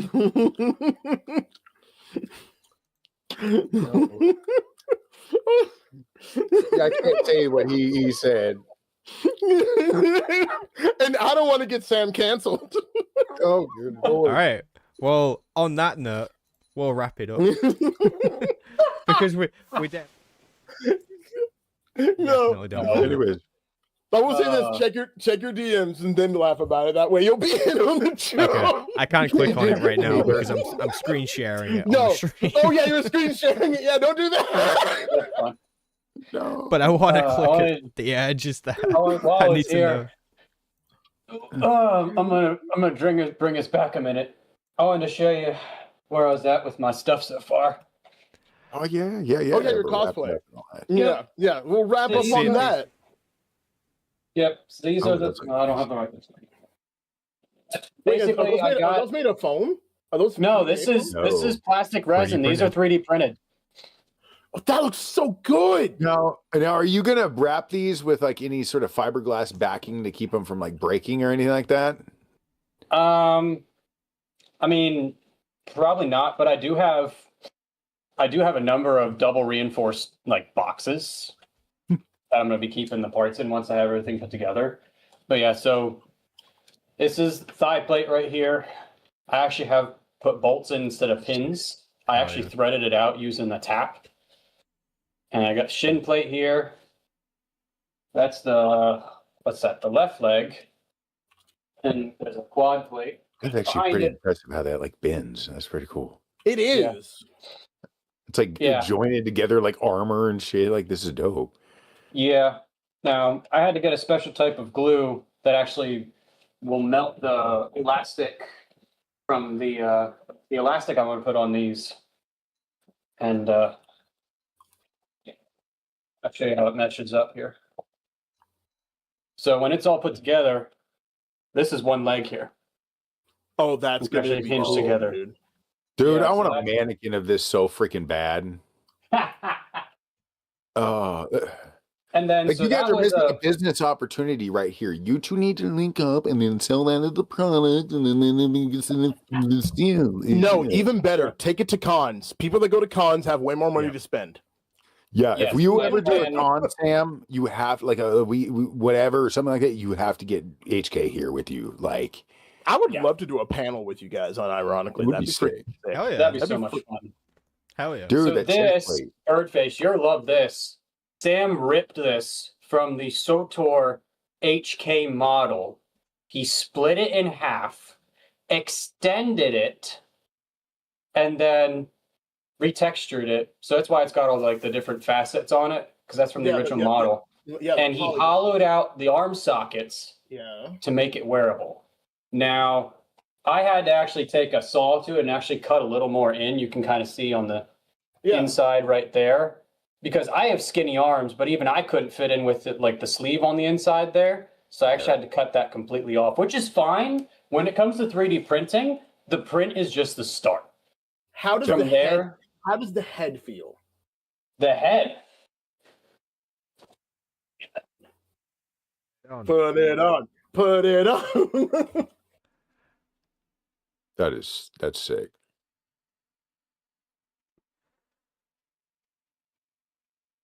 That looks so good. It's going to be one of the coolest guys walking around at the next Comic-Con. Hell yeah! Dude! Interjection. Silence meat bags. Oh my god, that's so good. You know what, Tech, you need to look into in order to replicate his voice. Look into like this bullshit that's going on inside of a Magic Mic. You know, the little toys you had as a kid. And that might be a concept that you might be able to set up inside as like some metallic strips that run up and down and in front. So that as you speak, it vibrates and creates that metallic twang that he had going on. So even when you're just doing that, you can carry it or do it. Yeah. So basically, the way that this started out, this grill here actually looked very Vader-esque. Like it was like the way that it printed, you can kind of see here you had one here, one here, one here, and one here. I didn't like that. Because the HK in the KOTOR games, and even in SWTOR, you can hardly see it because it's so narrow. Yeah. Like that character model in SWTOR is so narrow. That's the one thing I don't like about that. That's why I went to like the KOTOR style head. So what I did was I actually took like a long thin metal rod and I cut it to fit in between. But even then you could still see like the large blocky parts. So then I took a fine line Sharpie and a straight edge, and I just traced lines down, and there you go. That's paid off. That's unironically like a baller solution to that problem. Basically, you know that if you ever have this reprinted again, that the grill part probably needs to be made out of a harder resin or something like that, you know, more finite, different machine, and that be left open. Because actually, like I'll get inside here, I actually had to cut slats in the backside there. Like I even got like a little fan inside, like one of those little teeny tiny like cheapo desktop fans you can have. Yeah. And I actually cut with a saw holes in so I could see better, and it it still didn't look right. So then I had to put those up, and that there's still visibility in it. It's just not a lot. And then with like the eyes, it's like the superhero style, like semi see-through, flexible lights. The lights are actually back here inside, and it's like bent around the corner. And then I cut it to fit the sockets. And then because I was kind of wondering. I'm like, how do you do that and it not like blind you when you got like the helmet on? Well, it's red, which doesn't make your eyes dilate, and it's pointing forward. I have the same thing going on with my cut open Vader mask. There's a light that points kind of whatever to do this downward, but it points down to the ground, honestly, like as far as its far ambience, and it's red, so it doesn't fuck with your eyes when you're walking around at night. Yeah. And then this, the first time I had this printed, and the antenna was a separate piece. Yeah. The block would not fit right. I had to sand it down. I had to basically shove it in, and it's at a point where it won't come out now. It was in the back of my car. I went around a corner. This bitch, it was before it painted, it was still a raw cast. This bitch rolled against the door. Bam! Snapped the antenna clean off. Yeah. No. Yes. So that next time also probably needs to be either made out of like an actual aluminum piece if you can get it done somewhere, or again, harder resin, plastic, whatever. It's gonna, a separate piece again. Yeah. Little design change next time. You can see, like, you could see all the times that I super glued this and everything, like, and like, even with like the paint jobs, you can see like it's kind of semi-weathered there. Yeah. And I really like that. You'll get real good at your painting eventually, like after like 10 years or some shit like that. And this one here will look dope because of all those little flaws and shit like that, and in its own way. You'll have your better one. You're like, oh, I just had this one printed last year, just painted up, and it'll look all fucking spotless, like perfect to the game. But then you'll have this dude who, in a weird way, is his own beast with a lot of little quirks. You know? Yeah. One that's seen a lot of time. But that looks like so freaking sick, though, dude. It does. I've got a lot of compliments on the helmet. It does look very good. Yeah, it's good. Hell. And the chest piece here, the way it was designed, and what I had my print guy do, he's actually like a programmer for like Siemens controllers for like machine drives and stuff. Ooh, cool. He does 3D printing on the side, and I mean he's on our Discord and everything too. He does amazing work. I literally can't complain. But basically, the way that the chest separates, because of the design of it, it splits down the middle, and I have Velcro in the middle. And then from these pieces here, he actually created me 2 small pieces. So it actually secures the chest together, and then I've got Velcro on it. So that holds the chest in. Now, I actually need to modify this further, because when I put this on, I've still got about like that much space between the plates. So I actually have to go on the bottom here where this lip is and probably actually cut into that and then cut that lip off so it'll actually fit me completely. I don't think that will matter too much. Walking around and yeah, you won't see it. You know what you almost need to do is you need to have it to where you have the 2 pieces laying like they are, and then later on in the next version of this you print, I'd make it where something actually like goes over that and joins them together, if that makes sense. Like you have the 2 sleeves, and then this like does I don't know exactly whatever, but it allows you a little bit more expansion, in the chest, as well as just hides any seams and crap like that. Yeah. Basically, consider this your prototype model. You're learning everything that you need later on to, for version 2. Yeah. Yep. Maybe. Yeah. But that looks freaking sick, dude. I mean, between the spray paint and the prints, which, I mean, he's given me a really good deal with the prints. He does. Oh, yeah. It's expensive, but I know. And he's definitely, like, he could be charging me a lot more than he does, but he does it because he's passionate about the work that he does, and he wants the continued, he wants you to come back. He wants to continue business. So, but yeah, his name's Matt. He runs he has an Etsy shop, and then he also operates out of Facebook Marketplace as well. He does a lot of Warhammer figurines and like D&D actually dice holders and things like that. Like that's a lot of what he prints. This was a custom job, and probably if I went somewhere else with this, I probably would have dumped probably about $2,000 into this whole thing. He's probably giving you a massively good deal too, considering he's Dude. printing it all. With everything I've had to order for the lights and the eyes and everything, I've maybe dumped half that into it so far. That's And I not have bad all at the all. pieces. I have all the pieces printed. I just need to work on assembling it. And during this downtime I have these next couple days, that is what I'm going to be grinding on when I'm home and not working. So Hell yeah. that is going to be sick. You're definitely Yeah, going to be next time, like, walking around. There was one other, but it's not near as good. Hmm. Fair. There's one other, like you Google HPay47 cosplay. There's one guy that did it, and it's like it's good for what it is, but it just doesn't look very accurate. My goal is to be as like game accurate as I could possibly make it. That's even with like the helmet here. One of the suggestions from another one of the Discord groups I'm in, one of the suggestions that was given was actually going in and putting this was a hack coming out of like Star Trek. Whenever they needed to make things look more futuristic, they would put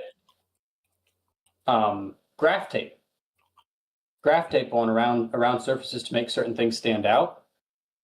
So I got myself a small roll of that. I got it around like front face here, and the curves obviously I had to like Sharpie in so they don't stand out as much, but that like he's got that distinctive like gap above his grill, and the model didn't have that. I was like, I don't like that. I want to make this as accurate as possible. So I started with Sharpie. I'm like, it's still not drawing it as much. And then I put the graph tape on. I'm like, yeah, that's it. That one. man, Yeah. that looks so good, dude. I'm like, man, I wish I wish I had the time and money to invest in cosplay. My first cosplay was literally an Afro Samurai costume, and I showed up as myself, and I drew my own headband. My first cosplay was actually Revan, and like I purchased like a raw cast off of like Etsy or something, and I sanded it down, spray painted it, and then I got like the cheapo cosplay Sky Revan costume that's like $150 off of Like the one, it's like, oh yeah, hey, I got this from Wish.com.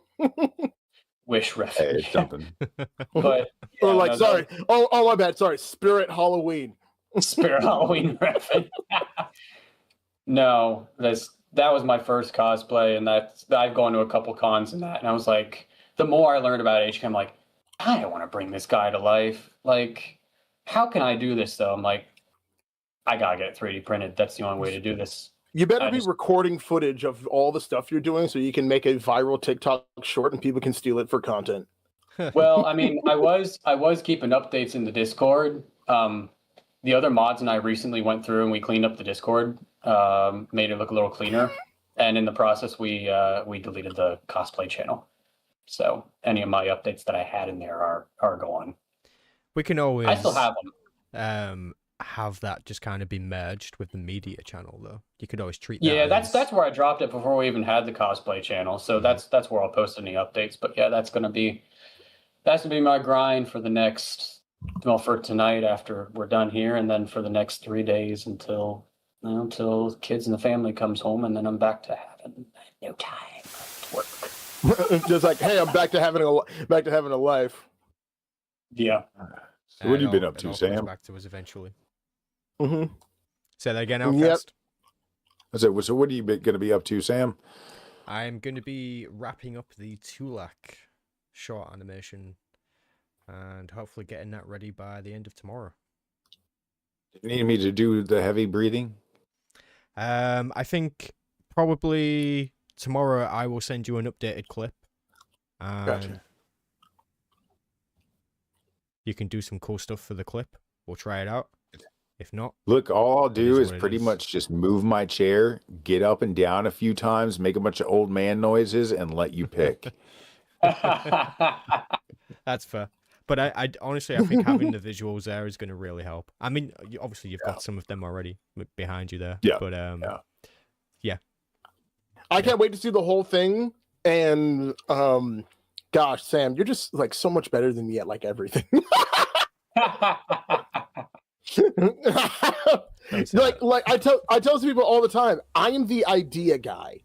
Like I've always been it's like I'm the writer and I'm the idea guy. Like it's like I've always seriously been like, you know what? If I was anyone, I probably would be George Lucas, and someone would probably have to smack my hand away from the editing tools because I'm gonna mess something up. Stop touching. Someone needs to stop touching that. And it's like, also, that's a dumb idea, Alex. Okay, that's a dumb idea. We're not doing that. And also, get a new editor. Call your wife in here. Okay, call your wife. She's a better editor. Actually, you know what? Not about her. Just call your wife and avoid another divorce, Lucas.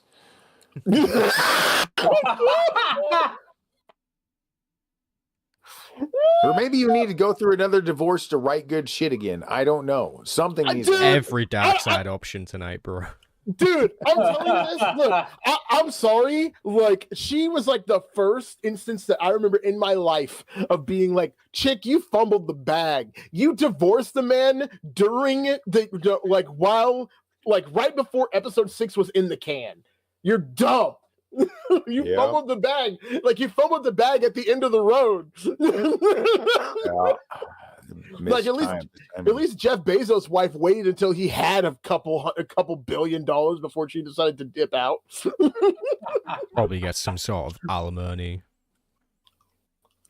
Probably something like that. But Sam, we're holding up the end of your podcast. We can talk forever. No, you're good. I like you guys having some ending thoughts. It's very good. No, that was cool cosplay though as well, BC. I'm glad you shared that. It was. Absolutely. So sick, my guy. Yeah, it's gonna look really good. So guys need to make sure you're in the Discord server if you want to see what that looks like when he's in full suit up, because that's gonna look good. Yeah. Something we're all looking forward to seeing. Yep, anyone who's in the Discord or wants to jump on the Discord, this coming Wednesday, 6 p.m. Eastern Standard Time, I'm going to be doing a live playthrough in KOTOR 2 of the HK Droid Factory. Mm-hmm. And I'm just going to be doing it in our general and gaming VC channel. I need to finish the restored content mod version of KOTOR. How far have you gotten? Jesus Christ. Atris. Like the first time you meet Atris. HK Factory is literally right after. You just met Atris. Yeah. Oh, okay. I'm like, yeah, I know I got some work to do. Don't worry, I've played and beaten the game before. I could play that game with my eyes closed. Yeah. Mm-hmm. Yeah, the HK Factory takes place right after you fight Atris and you get your old saber back. Gotcha. So yeah, like I am still like my playthrough right now is I'm doing rogue build. I'm literally dumping anytime I can upgrade the characteristics. I'm just like, and dex, and then to make sure I got finesse for melee weapons, then like lightsaber. It's like I'm be rolling dex for damage and everything, and I'm getting all of the stealth things I could do. I'm totally going rogue build. Yeah, like I'm on my rogue build. Yeah, I'm on my 4th playthrough, and this is actually my best playthrough so far, mainly because when you first free Atton Rand from his cell, Nicky Cat breaks the 4th wall twice. He drops he drops the "Are you an angel?" line from Phantom Menace. He's like, "Oh, I hope some poor kid doesn't end up using this someday." And then when you ask him who he is, he's like, "I'm Atton, but I wasn't originally slated for this game. I was actually supposed to be for Jedi Knight 2. You can ask my agent." Oh. I forgot that he was supposed to be in Jedi Academy. Right? That's crazy. But listen, I think he got the better game. I think he really did get the better game. I think I'd put KOTOR 2 above Jedi Academy in my ranking of best Star Wars games of all time. I agree. Oh yeah, definitely. I've been doing tribute videos to Nicky Cat as well. Rest in peace. This is coming from somebody who's loved JK. No, hands down, KOTOR was better. Yeah. Yeah. So, yeah. I've been recording as much HK, obviously finishing off HK content with KOTOR 2 with the Cupid's rifle, which I gotta do this for Outcast here. Definition: love is making a shot to the knees of a target 120 kilometers away using an Aerotech sniper rifle with a tri-light scope. It is. It is. Cupid's rifle. That was the last bit of content I had to do. That's way too specific, HK. All right, I got a dip, guys. I got a phone call coming, but it was good All chatting right, with you man. guys. Have a good Hey, day. no It problem, was man. fantastic. Thanks for joining. I was so happy to join, and I'm running an RPG session tonight, so I'm and also I know my wife is missing me. Yeah, I gotta go eat some food. Yeah, got to do I mean, that. we all with got the something to wife. do because I've got to go walk the dog. He's been begging me for a while now. Yeah. Take him out for a walk. He's like, Mhm. please take me.